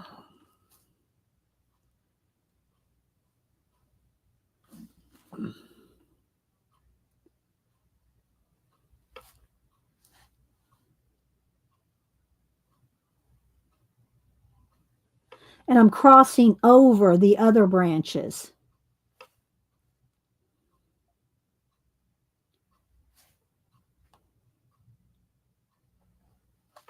See?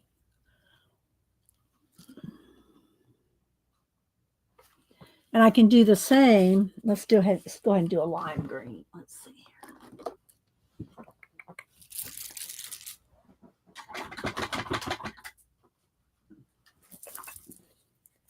Could you use your gel? I think I don't want to use the gel pens on top of pastel and probably not on top of acrylic. I think it would ruin them. Kind of like I wouldn't use my Copics. I've never used Copics on top of pastels or acrylics. Yeah. Yeah, I would it would probably ruin them. It'd dry them out, kind of like how what do you call it? Like a Sharpie. Use a Sharpie over any of this stuff and your Sharpie's dead. So,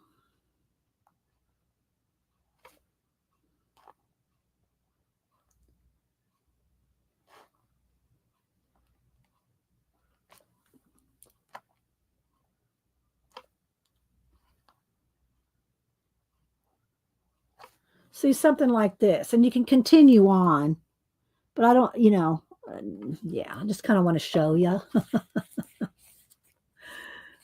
So we might do that, after it's all said and done. Yeah, I don't think I'd use a gel pen. A gel pen would probably dry the tip out going over pastel and acrylics. Copics will dry out in 5 minutes going over acrylic paint. Well, maybe 10 minutes. Okay.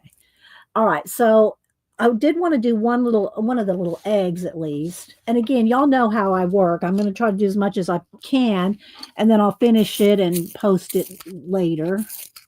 Let's do a little bit of the wood grain here. And I think, do I want to do his little, what color do I want to do his little claws white? Maybe. I haven't done his little feet yet, but let's go ahead and put his little claws in. Posca.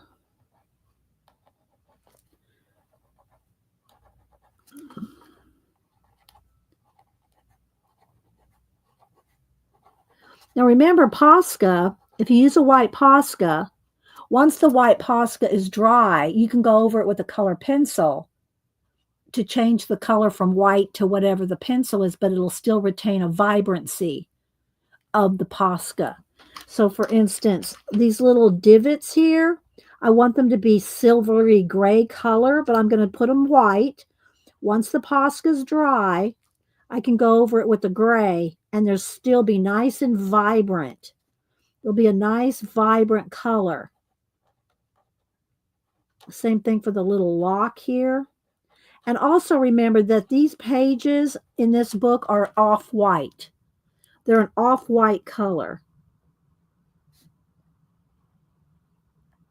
Not too creamy, but they're not white. The pages are not white.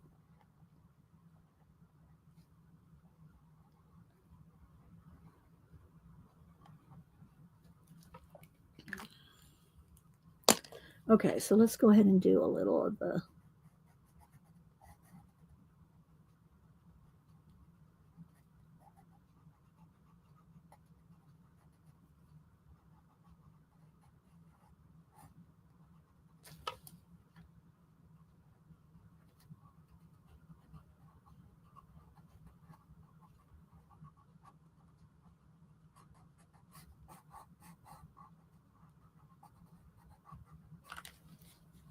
Judy Pug's nails are black. But Phoenicia chose white. Bella had white nails. Oh, okay. That's good to know. I looked up their little feet and I couldn't tell from any of the pictures. Of course, I didn't look up pug nails. I could have done that and got really a zoomed in picture. But I'm going to shadow around each one to give it a little depth. Here, I'll go ahead and do that real quick. Oh, but I did not know that Bella had white nails.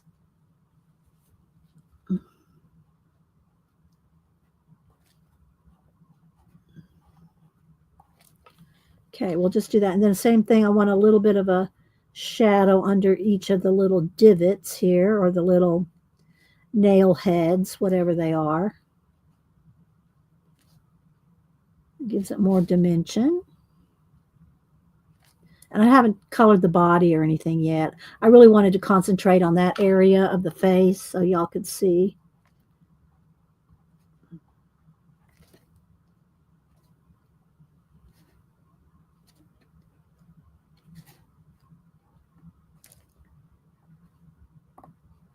Okay, let me sharpen.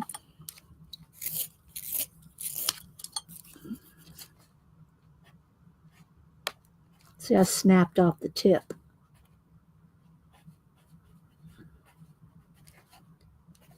Let's do a little shading under the lock.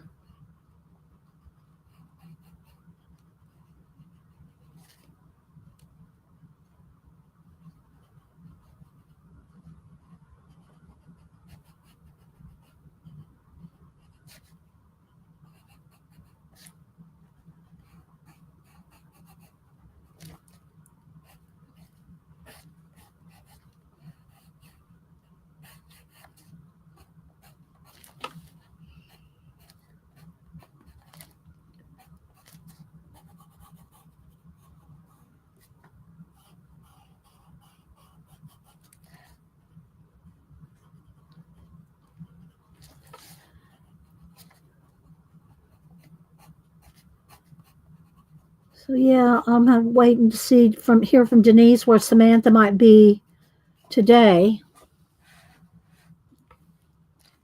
So she moved she went from Prague on Monday to Vienna yesterday. I don't know when she's going back to London, but she's been a whole, went to Germany and Spain, and so she's trying to make up, all the time she possibly can while she's there.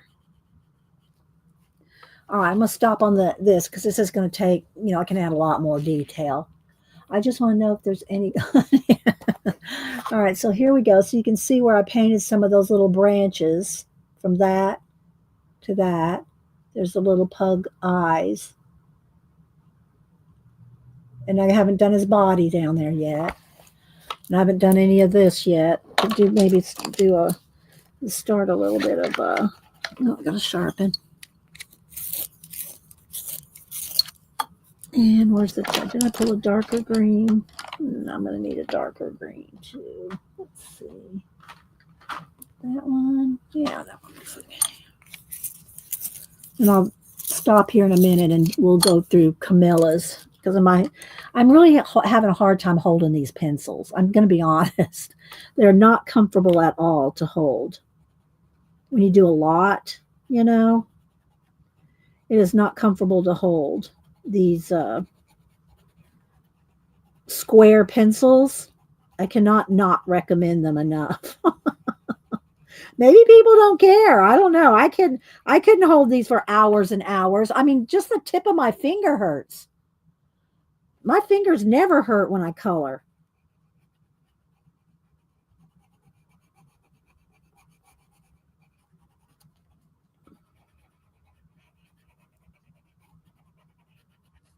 So I don't know.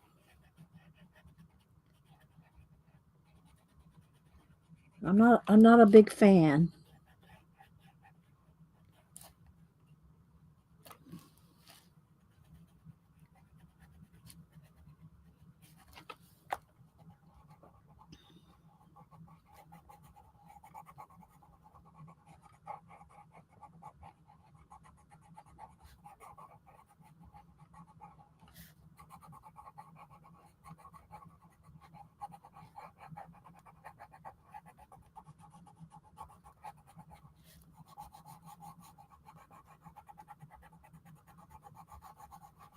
Of course, maybe that's why they started making the round ones.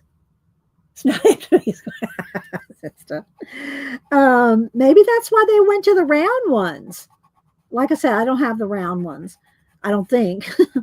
um, but because nobody liked the square ones.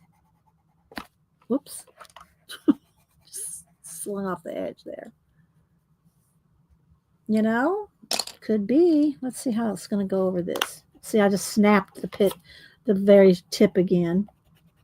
Okay, you know what I'm going to do? I'm going to. Oh, I'm going to do it. Let's get a small brush here. Cameron, as you. Yeah. Well, and they won't probably be coloring for hours and hours. You know what I mean? They're not going to be coloring hours and hours with them.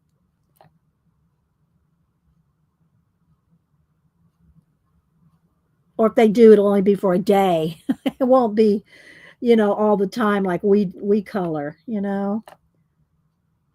If because he'll put them out for people to use in the art get-togethers.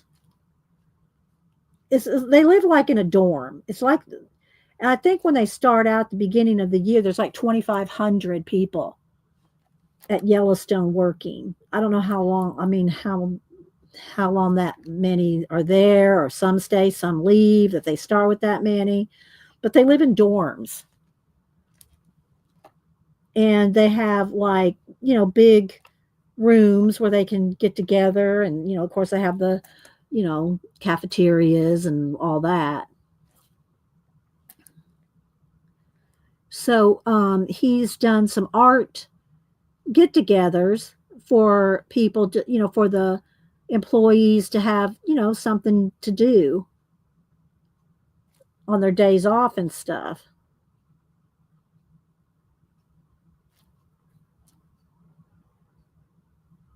So he'll find people to use them.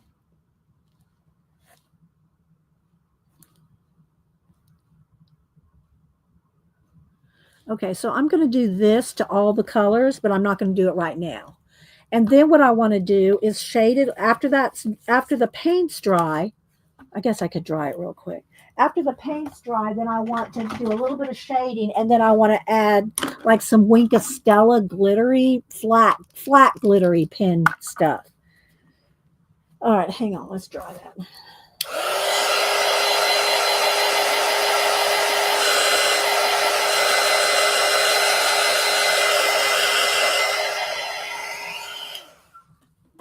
So let's see. Do I want a dark green? Let's see.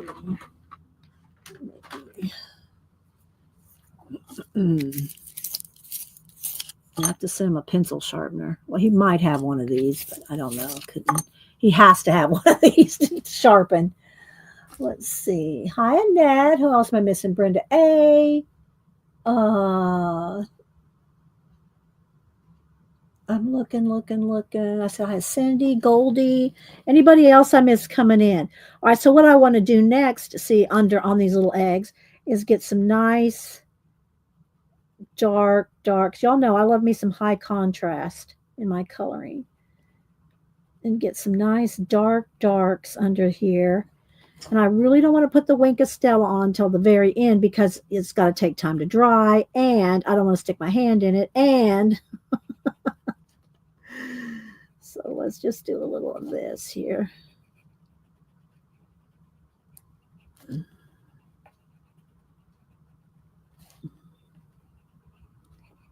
But I just kind of wanted the little dragon eggs to look kind of have a shine to them or a sheen to them, but not do like stickles or something thick. Because in this book, I'm not taking the pages out. If you don't take the pages out, then you're going to be working with that thick, something bumpy. So, all right, so there we go. So something like that. You can see where we got to start there.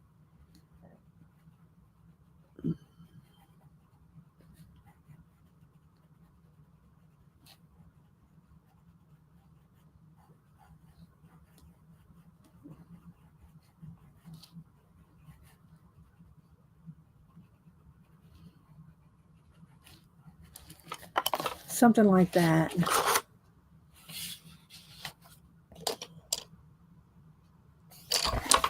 Okay, I'm going to back out a minute. Let's take a peek at what it looks like because we're so zoomed in. So there we go.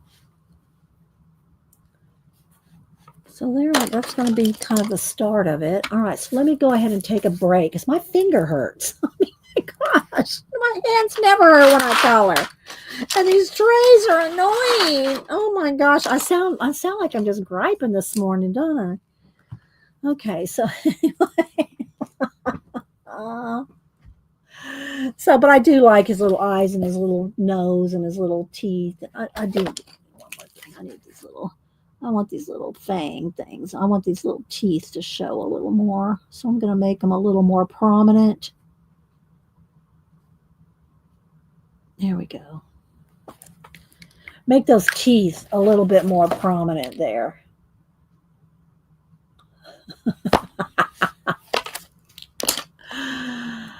Oh my gosh. I know it does sound like I'm whining, right, Arlene? Because I am whining. That's because it sounds that way, because I am. Okay, so now, if y'all missed it, I showed earlier. I just saw it behind me, so I thought I'd show it again. Y'all know Ozzy Osbourne passed away. Is either yesterday or the day before. I'll have to find the exact date and write time on here. But this, I found this. I looked it up online to when Black Sabbath and Humble Pie were together at the Municipal Auditorium in San Antonio. I went to this concert in 1971. So Black Sabbath, there's a Municipal Auditorium, 1971. I might be in there. 1971, and they were with Humble Pie and Yes. And I loved Humble Pie. I liked Humble Pie almost better than Black Sabbath. And Steve Marriott was the lead singer of Humble Pie, and he passed away in a fire in England years and years ago. But he threw a towel out into the audience, and I caught it. I have Steve Marriott's DNA on a towel in a closet somewhere. But that was at this concert in 1971. So yeah, I saw Black Sabbath a couple of times. I think it was, I don't remember the next year, but this was the first year. I might have seen Humble Pie twice as well. I don't remember. It's a long time ago, people. It was a long time ago. All right, so let's see. But I wanted to put that in my keepsake journal. Yes, the sweat. Yes, Miriam. Okay, so let's see. Okay, let's go ahead real quick. And I wanted to show, first off, Catitude's the newest one. And let's see, I think I need to zoom in one here. Catitude's the newest one. And I've only done a little bit, I think 2 pages in here, because I just got it not too long ago. And a couple weeks ago. And I'm not going to do a flip of every book. I'm just going to flip to where we've done something. Okay, so for instance, here, I did collage on top of I'm pretty sure that was pan pastel, the background, and then white Posca on top, and then all these other little fish right here. Those are, and the stop sign, those are glued on. So I did like a mixed media with collage. So he's fighting off the fish. I put that one in his mouth. So anyway, let's see. And then this one was acrylic paint, because I can feel it. Acrylic paint. And so the dark green would have been solid with no water. Okay. And then I went back in on top of that with some lighter green just to make it look not so flat.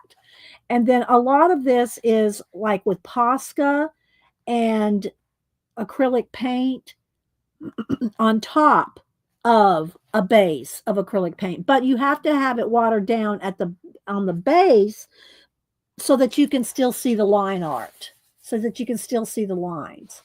And then I went over it with Posca and all the white right there. I mean, all the light lines there, that would have been Posca with paint, I mean, with color pencil on top of the Posca. So it's not white Posca. I mean, I put white Posca on it, but I put color pencil over the top of the Posca. So, oh, thanks, Jen. I show them all the time, and I just pulled the Camilla Del Recto books. I didn't pull and I got duplicates of a couple of them here. Let's see, Cute and Creepy. I got a duplicate of that one. All right, so where is my cute? Here's mine. All right, so we'll do this one first because I think this one has the most of anything colored in it. And I still color in this one every October. I kind of save this one for Octobers. So I think this might be, let's see, what year did it come out? Let's see. This came out in 2020. So I've colored in at least 3, if not 4 years in this one.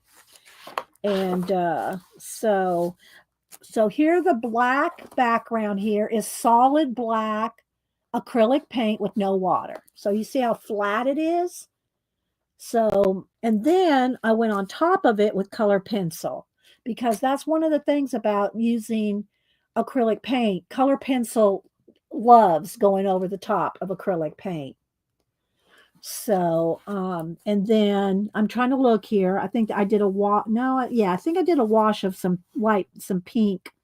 And there's probably videos for all these, but don't ask me or Kat to put links to each page. Y'all just have to go look for the thumbnails, and you'll see, more likely where I colored some of these back. But they're years back, so they're years back. Okay, and then that's pencil right there, pencil, outlined in pencil. But the background is solid black with no water. I'll try to remember. This is I think I did a complete wash over the whole thing to start this one. A watered down slate blue, and I just went over the whole thing so you could still see the line art. Okay. And then went back over that with pencil and shaded it in. And then the gold is gold. That's probably my Kuretake gold to do the little bells. And then Posca and pencil whiskers. And then anytime you see something like this, that's white acrylic paint that I use with my baby wipe, where I mash it into my hand. I mash the paint into the baby wipe so that the paint is in the baby wipe, and then you can do stuff like this. And I could have done it a little smoother, but anyway. But when you do that kind of thing, you do that at the very end, and there's no going back. Once you go over that like this with some white acrylic paint, it's there, It's like, okay, bye, Angie. Have a good afternoon. I love my Cute and Creepy book as well, Arlene. So then the backgrounds here are painted. This is painted acrylic paint. And then I went over this one right here is stencil ink with a stencil brush and ink. Okay, so that's what that is, stencil and ink. And then just lots of like yellow and green and, shading in there on top of her face. And then I gave her fangs. And so I'm trying to kind of remember. This one is, of course, not done, but it started out as a wash of green and a wash of the purple. And then you go back and you can see some of the details. You go back on top of it with pencil. And it just works out so well when you do pencil on top of acrylic paint, whether it's a wash or whether it's a flat with no water. Either way, your pencil is going to do amazing. Let's see. What am I missing here?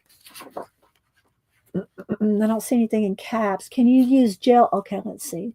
Can you use gel pens over watercolor and color pencil? I don't know that the gel pens are going to, I don't want to say stick, but flow over wax pencils, Devin. Have you not tried that? I'm surprised you haven't tried. I don't remember using gel pens over. Probably could a little. Would I want to do this whole thing like this in gel pen? Not on acrylic, because I think that's going to ruin your gel pen. Same thing like Copics, Sharpies, anything like that on top of acrylic. Yeah. Okay, let's see. This one's got a stencil inked background. That's just with like the distress ink or an oxide, one or the other. I couldn't tell you which. With the brush and a stencil, these brushes, they're not makeup brushes, but these kind of brushes. These kind of brushes where you get the ink and then go through a stencil. That's what all these are here. So yeah, I think it would kill the gel pens too, sister. I don't use gel pens that much until I got these new ones. And really the reason I'm using those is because you can water them down and use them. Here, let me just pull one here. These right here, and I kept the little wraps and I just bundled them by color. And they're not called, well, this is what they're called, but they're under, what was the name of it again? Are you still here, Kat? The name of that is listed. Languo, Languo, but they're under a company that starts with a C. And we saw these because of Studio. Oh, I don't know why. Spare Studio. I don't know why I have such a hard time remembering her channel name. I want to call it Spare Parts. Anyway, Spare Studio. And thank you. Their cat just put a link in. But anyway, I don't use a lot of gel pens till she showed us these that can be watered down. So let me just do a little, let's see, like here's, she's an octopi. Let's make her a purple octopi. So you can take the gel pens, okay, and color some with the gel pen, and then take your water brush. Do I have one hand? Here's one. Your water brush. Oh, you're not going to be able to see. This is too far away. Let's see if I can hold this up. Take your water brush and it moves. The gel pen moves with the water brush. See, and there's still plenty on here. I could even go over here and do a couple more little tentacles over here. So that's why I got these gel pens. Before these, I had a few souffles and the gel pen. I forget the not Pentel. What's the name of them? And I still have them around here somewhere.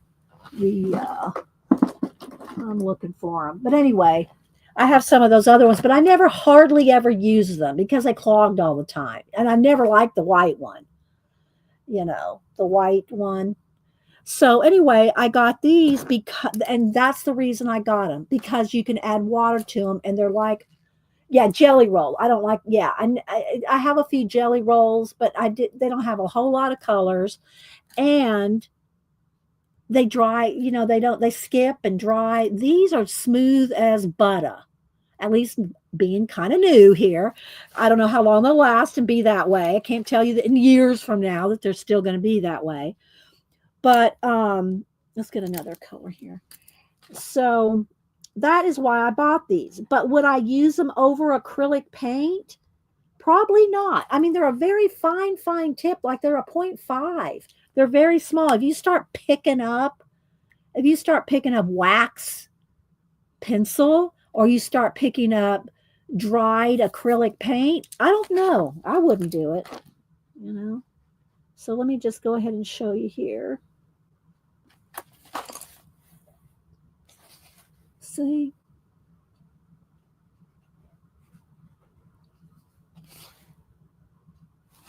So anyway, so I can't give you too much recommendation on gel pens over your acrylic and your pencil. Yeah.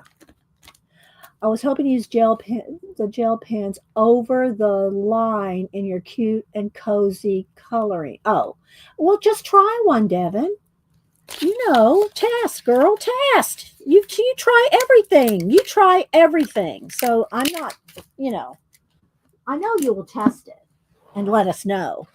I just would not try to use it over acrylic. I mean, I could probably do some right now on top of here, but will it ruin my pen? Probably. Okay, so anyway, that's stencil with the brush with either oxide or distress inks, one or the other. So, and then again, this is all acrylic. This was probably a flat, non-watered down yellow paint on the background. Then, of course, when it's 100% dry, I could do this white glow with my Prismacolor pencil. That's white pencil on top of yellow acrylic paint. And then all those little, confetti were each done one by one. I know, but you could try one, Devin. Try one.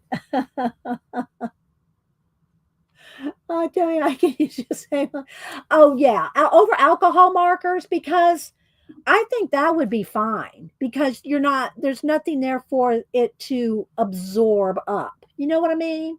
Like acrylic paint or your waxy crayons. Okay, here, let's do a test here. Wait a minute. We're going to wait, Devin. Let's just do something here. All right, let's try an alcohol marker. This is oh hoo hoo, but All right, so we're going to try a little oh hoo hoo here. Let's let it dry a second, or let me just hit it. Let's make sure it's dry. Now let's get those purple pens back out.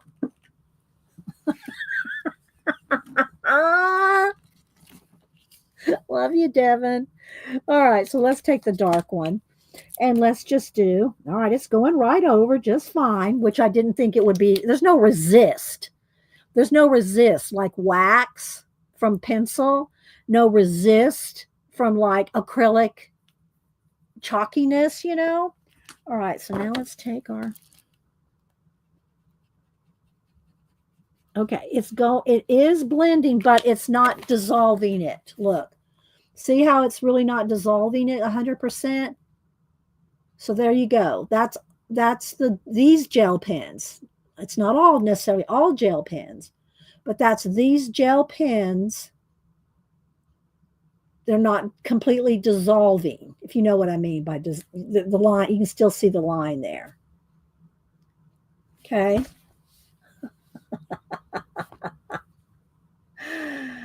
Yeah, they'll be fine over anything that's not going to suck the tip off of it and make it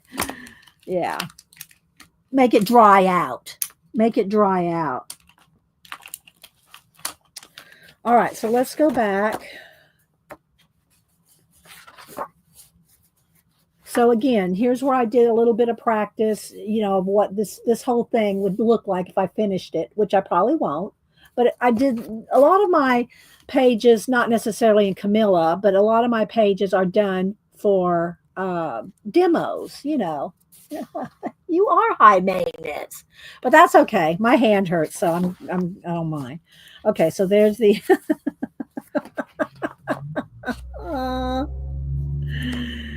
oh my goodness. All right. So, all right, again, this background here, I probably started with just an orange, flat orange, tangerine color. That's not it. A base on the back. And once it's dry, see, that's the thing about acrylic paint, guys, and I've shown you, I don't know if I kept my little sample thing under here where I have the black paint. I try to keep it, and I end up getting too many things under here and throw them away. I'll do one here. Let's just get a piece of paper here. And I always show y'all with the black paint because that's the most dramatic. You can see it. So, like, let me get some black here. I think I can just stick my finger in here. All right. So here's some black acrylic paint. Let it dry.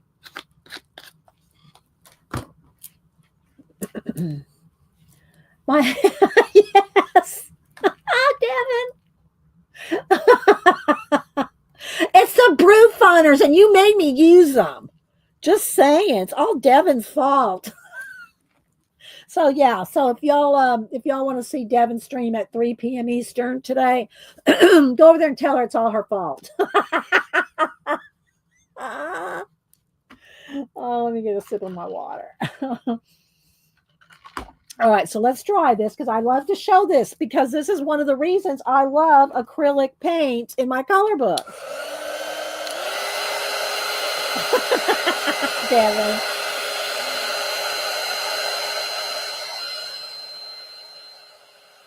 Gotta make sure it's dry though.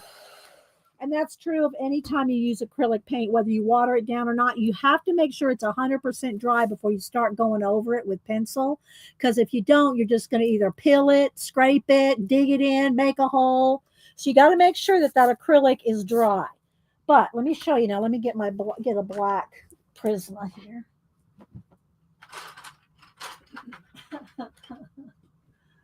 Oh, there's one. I know I got one right handy. Right handy. Here we go. All right.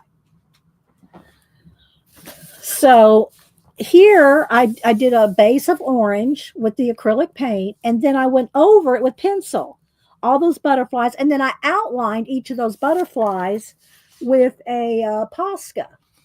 Okay, and same thing for some of the little strands of hair. Now I could go over these strands of hair with a lime green pencil, and it'll still be vibrant, still be bright, but it won't be white. So you can knock it back. In this case, I wanted those white lines because I outlined the butterflies in white. Okay. Yeah, there we go. Let me click on Devin. There you go. Y'all come watch her wreck her new gel pens. So did you notice? Hey, did you notice that she wanted me to do it first? She wanted me to wreck my gel pens.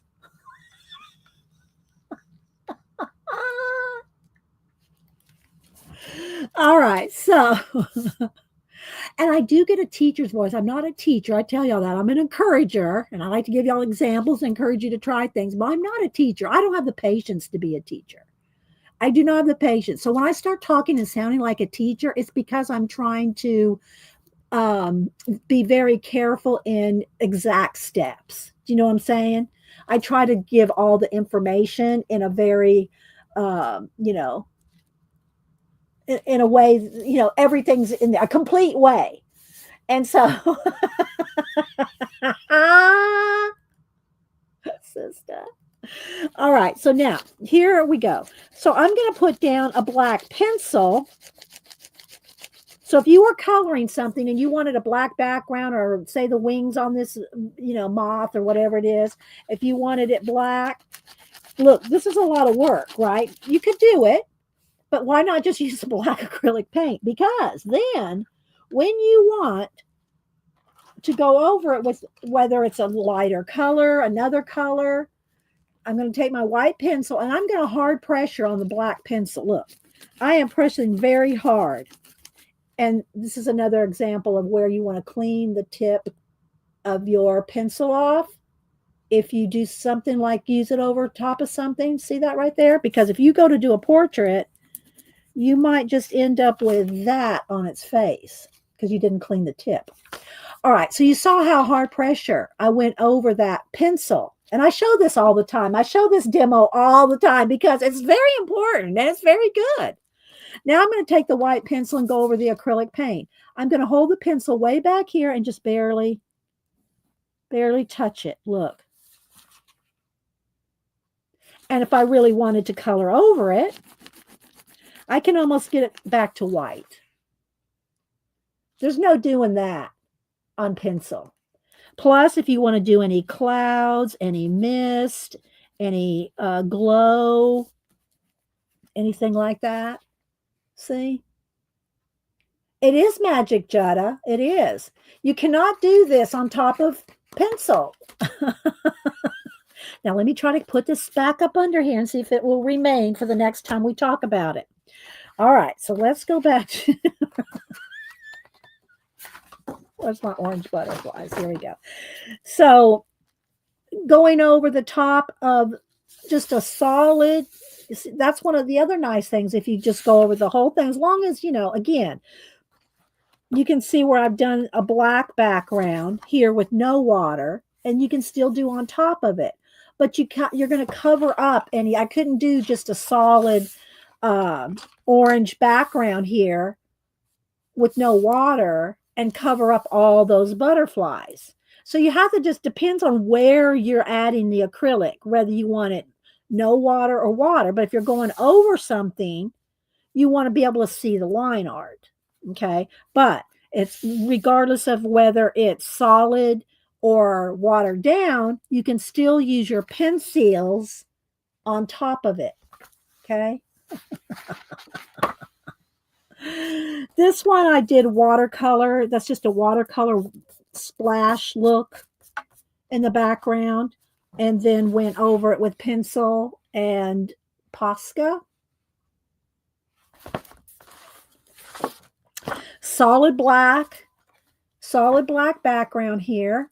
It's going to want to flash out because we're going from white to black paper. So solid black, but here again, it's the same thing. See how I did the little bolts and the little glows around it with the purple, just on top of black paint. All right, let's try to adjust the lighting again because I mess it up every time I go from color to color. Okay, so, and then the white is Posca, but the pencil, see that green, the purple, that is just scribbles on top of black, solid black paint. Okay, I'm trying to look at it to see if I can remember what all I used. All right, again, this was started out with a wash of turquoise. I don't know why it got real flashy there. This was black, and in this case, I painted around each pumpkin. So I did not go over the top of these pumpkins with black. I painted around each pumpkin with black acrylic paint. And then I added a glow around them. You can see right there the pencil on top of the black acrylic paint. Thank you, Kat. Yeah, thumbs up, people. Thumbs up. And I don't expect a lot of people to leave comments because we chat here. But leave me a thumbs up. Thanks, Taylor. So here we go. Again, black background. That's black acrylic paint.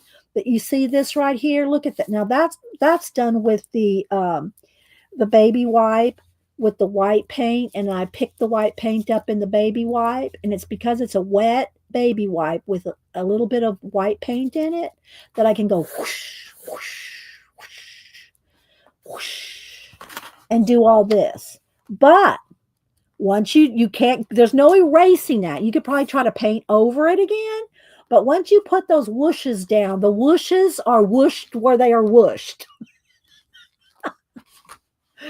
So anyway, but that's how I did those whooshes like that with picking up the white paint in a baby wipe and whooshing it. Okay. Then all this lace is done with Posca. That's all done with Posca. Okay. And again, I love coloring in this every October. The same book for 3 or 4 years.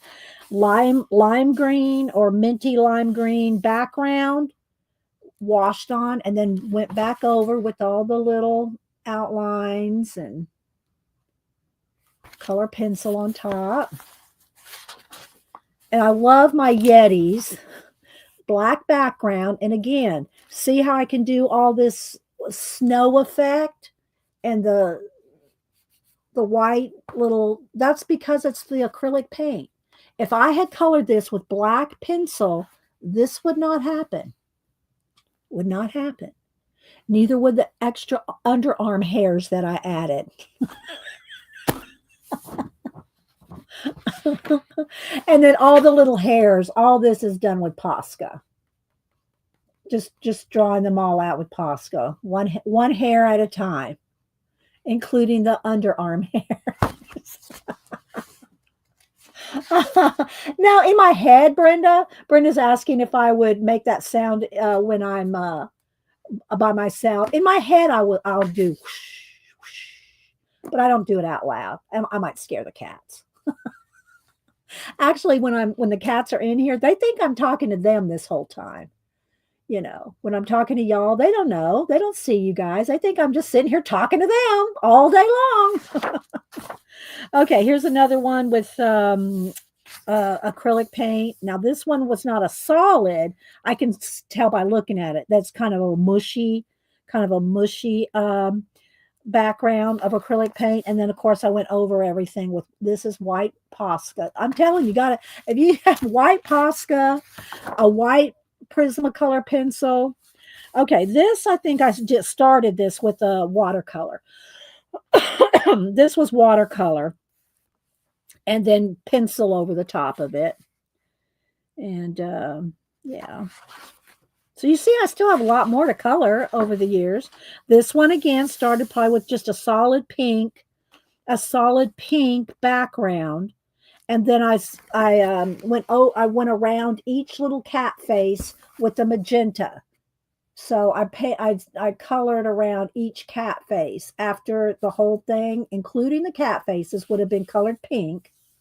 Then I went around it all with magenta. Then I gave her fur, fangs.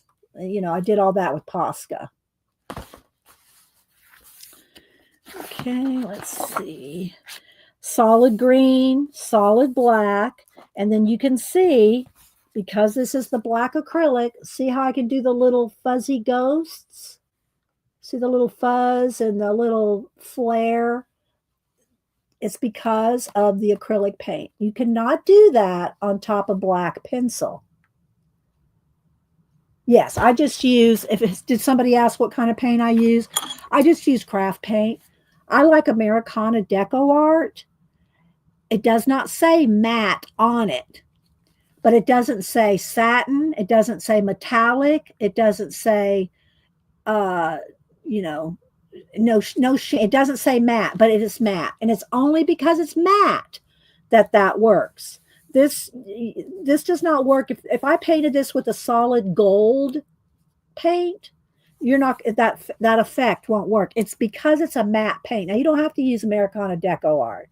I just like it because there's so many colors, and then you get them for $1.25 per color. So, you know, and that's what I use almost all my color book acrylic paints. Okay. Now when I'm doing gel plating, I'll use different things. I'll use these kind. I'll use golden. I'll use, trying to think, you know, I'll use heavy body paints too. I'll use other kind of paints when I'm doing jelly plating. But depending on the paint, and you don't know till you test it, most artist grade paints have a sheen to them. They have something in them that leaves a sheen, and color pencils do not like sheen. Not Martin Sheen and not color. That just came to me. Sheen. Anyway, so that's why I just use craft paints and color pencils, because the color pencils go over it. But with when you're using your jelly plate, you can use your heavy bodied, your golden, your more, you know, your artist grade paints if you're not going to use color pencil over it, right? It's a quiet paint. Yeah, Arlene. So anyway, and then this, I think I just use a marker in there. Maybe I don't know what kind of what kind of something I used in her hair, but yeah, this is all that's white. Probably a black Posca and a white Posca. Okay, and then in her hair, it's color pencil. So I probably just did a white acrylic paint. And then with gray and black pencil, you can see it's all scumbly. I just, with the pencil, just did all that by hand. And you can see the edges because that works because of the black acrylic paint under it. So, yeah. And then I added some white highlights on the goggles to give it some highlights like shine, you know. Did I miss anything? Okay. Again, this looks like, no, this one looks like a watercolor background. I think I did a teal and a lime combo. It looks, I mean, looking at it closely, it looks like watercolor. And then, pencil and stuff on that. This one, I think it looks just like this has some shine. This is a shiny. I did a red stripe. I just painted these. One, like just red paint and a shiny paint. Now that's fine. You can use shiny paint, but can you go over that with pencil? No, not very easy. You can go over it with a Posca like this right here. Did I put a shine on it? No, there's not even a shine on there. So Posca will go over it, but yeah. Let's see. Could you do an abandoned page reverse collage sometime soon? Do you love those? Yeah, I know. I haven't done a reverse collage for a while. Yeah, I could probably do that. Okay, this is probably. I think that's watercolor. Actually, maybe it's a watered down acrylic paint because I wanted it to look swirly around the little guy, and then but watercolor paint or acrylic paint, either one you can still do the pencil on top unless it's metallic. So I'm trying to remember everything that works and what doesn't work. All right, so this one is just painted backgrounds, and then I did the little Posca waves and stuff on top. This is all on top, or this could be white acrylic paints, with the baby wipe, mashed in, done like this. And then some of these little tiny things are probably Posca. And this is just painted, some black and white acrylic paint. And that's all done with pencil in him or her. Let's see. Okay, so this I painted around each ghosty with solid black acrylic paint with a small brush.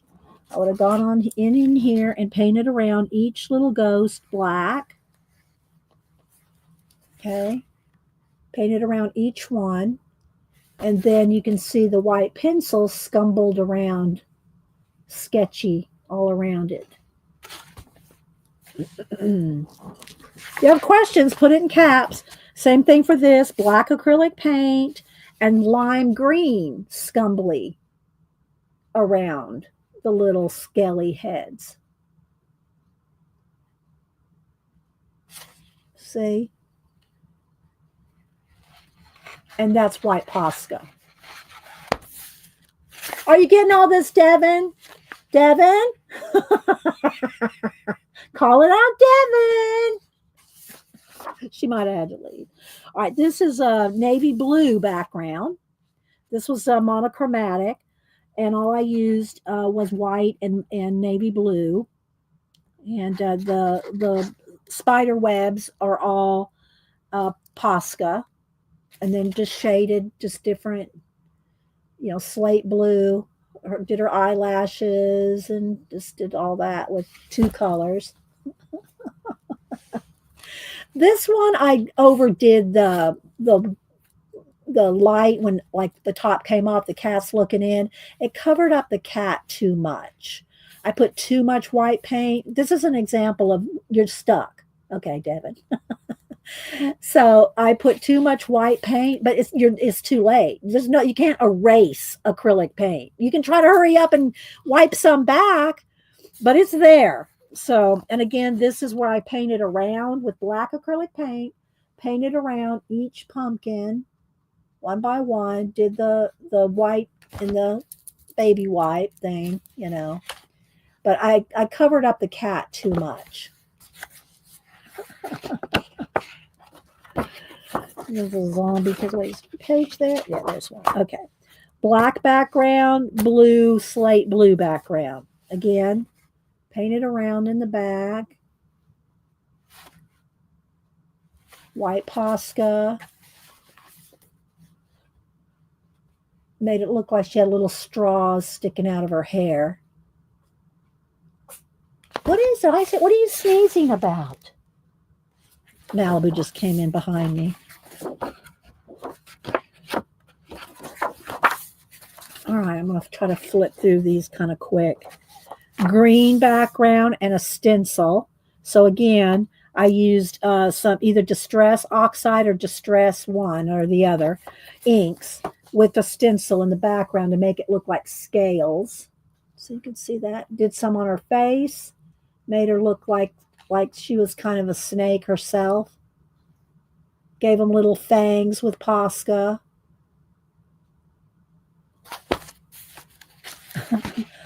Cat says hi, Malibu.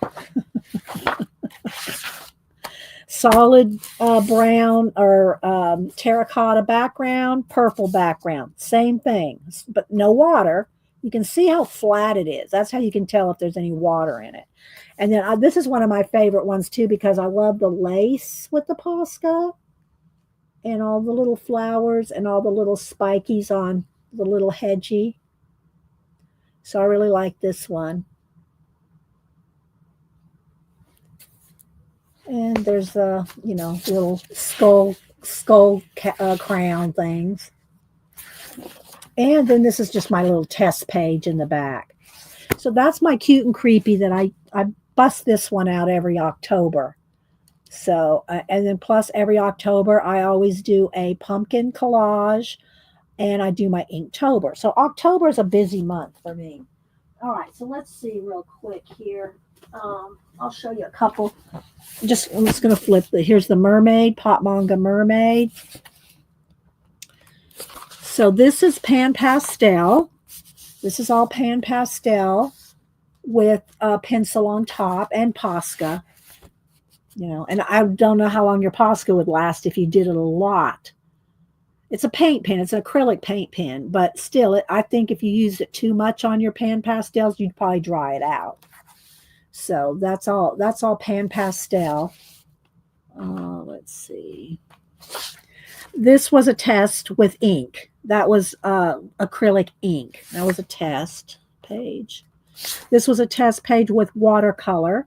I just put down a whole bunch of watercolor and then go back. We were going to go back and color in. So a lot of times, same for this. This is all just a watercolor wash, kind of splashed on. And then you go back and you don't fill in all the details. You leave some of that watercolor coming through. Because this was the mermaid book. So we did more watercolory stuff in this one. This is a pan pastel. And then I did this is all pan pastel. Those lines and everything with the edge of the tool. So you can do some cool things with the pan pastels. So that's pan pastel. What else? This was a test page with the watercolor washing and Posca. This is pan pastel. I think this is actually the first pan pastel I did in the Camilla, was this one. So this is all done with the tool, just moving the tool around to make it look wavy or whatever you want to call it. Oh, it's pouring down rain out there. Just look. So, just taking the tool and moving it around to make those veiny effect, if you will. And then that's, it's all pan pastel with some Posca in the eyes.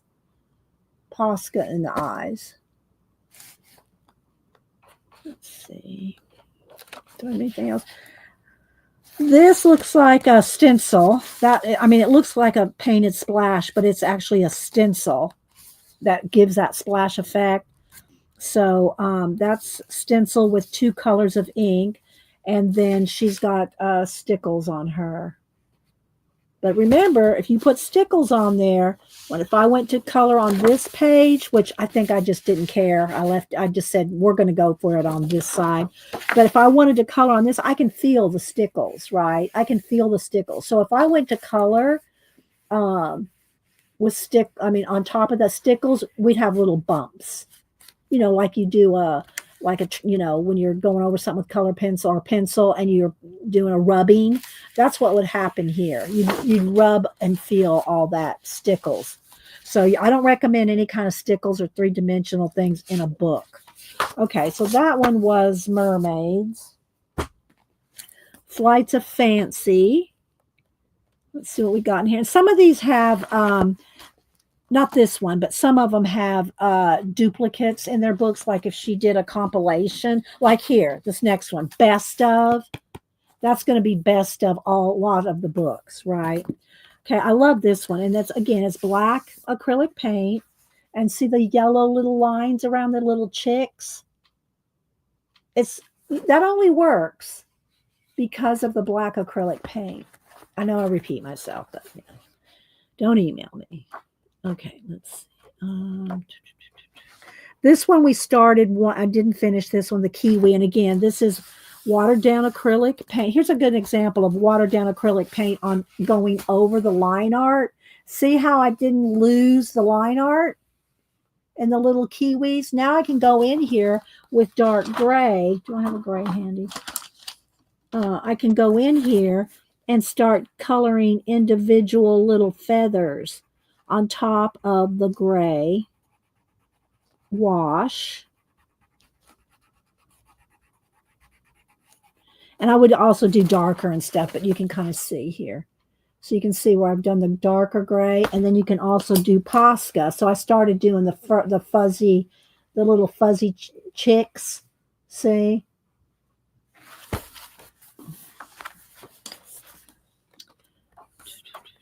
I really like this one because I like the bees. I like the bees a lot. There's a lot of bees in this one. And there's another, yeah, this one, I think there's another one that has a lot of bees in it too. See, I love the bees. So, do I have anything else in this one? So, that's Flights of Fancy. And then again, this is the best of. So, I may not have much in this one because I have these same pages.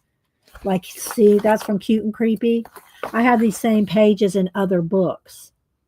So, let's see what I got done in here. This one. I think that's pan pastel. No, maybe it's paint and pencil. But you can see how I shaded around all the hearts there. And then added shading around every little dot to make it look bumpy. So those little, it looks bumpy. That's all. So yeah, this is a compilation of all her other books. So I don't have a lot done in that one. Dragons and other mythical creatures. So these are all Camilla del Greco. Where's View? This one we started, didn't finish this. I didn't finish this one. I think I did this as an example of doing what do you call it? Stenciling in the background. And then I just got, flat painted in here and nothing else done. This one was pan pastel, at least as a base. This one was a test of something. What were we testing on this one? I don't remember. Ink. This is all ink. I think we just did ink mushing. I don't remember. This is how it looks like.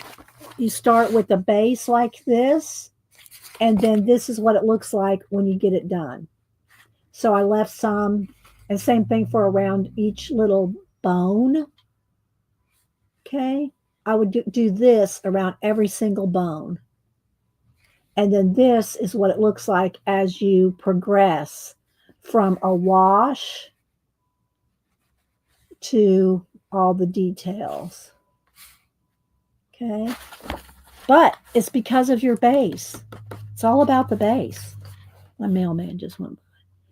Okay, same for this one. This is stencil background, acrylic paint. The shine comes from doing the same thing, taking a baby wipe, picking up some white paint and going whoosh. And you hope for the best because there's no going back. So, yeah. Stenciling background.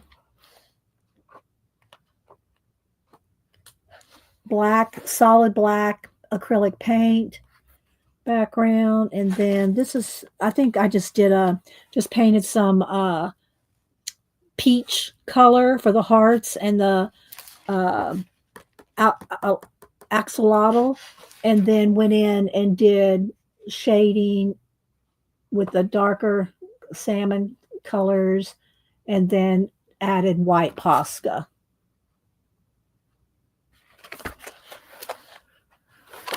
Same for the sea dragon. I think I just wanted to show how to do a shine. So there's just a paint and a shine. Spit shine. No spit though. No spit. Let's see. Is that it in this one? Okay, then I got, this was the original one. The Pop Manga. This was the original book, the first one. And let's go flip through this one real quick. So there's this. Again, a black, solid black acrylic paint background, and then color pencil on top. So all that, you can see the color pencil. It's all scribble scrabble on top of the black.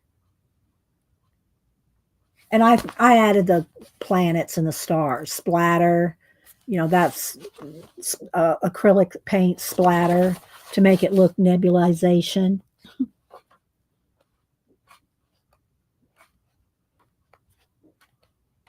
Okay, this one, again, black acrylic paint, put in my own planet and stars, put a glow around all the little butterflies. And she's a narwhal mermaid. I added all this, all the paint. This is all acrylic paint to make it look splashy like that.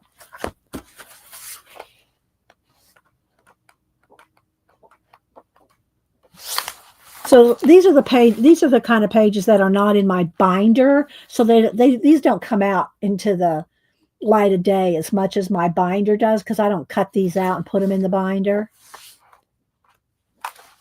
This girl, again, acrylic paint, solid acrylic paint.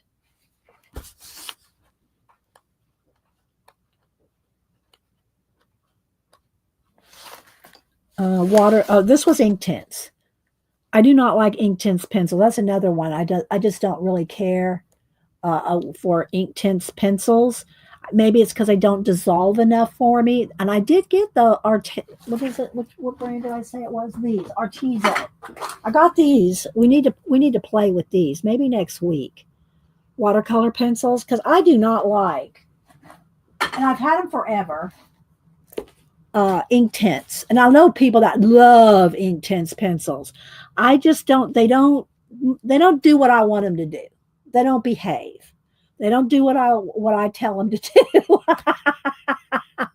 My supplies have to obey me. You know, that's just part of the rules of being an artist. Your supplies have to do what they're told. They don't always, but that's how you learn new things. I'm being facetious, guys.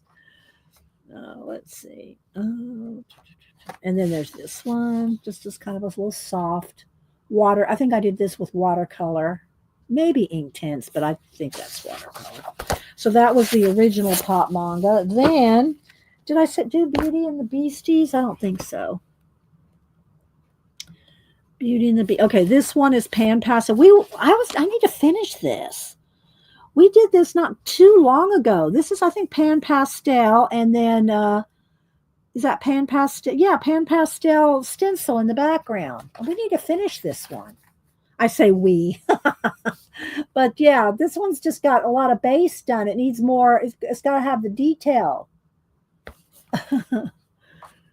That one needs to be done. Okay, there's another one with stencil in the background and the monochromatic girl there. What else do we have in here? I haven't busted this one out in a while. Okay, a bright pink acrylic background.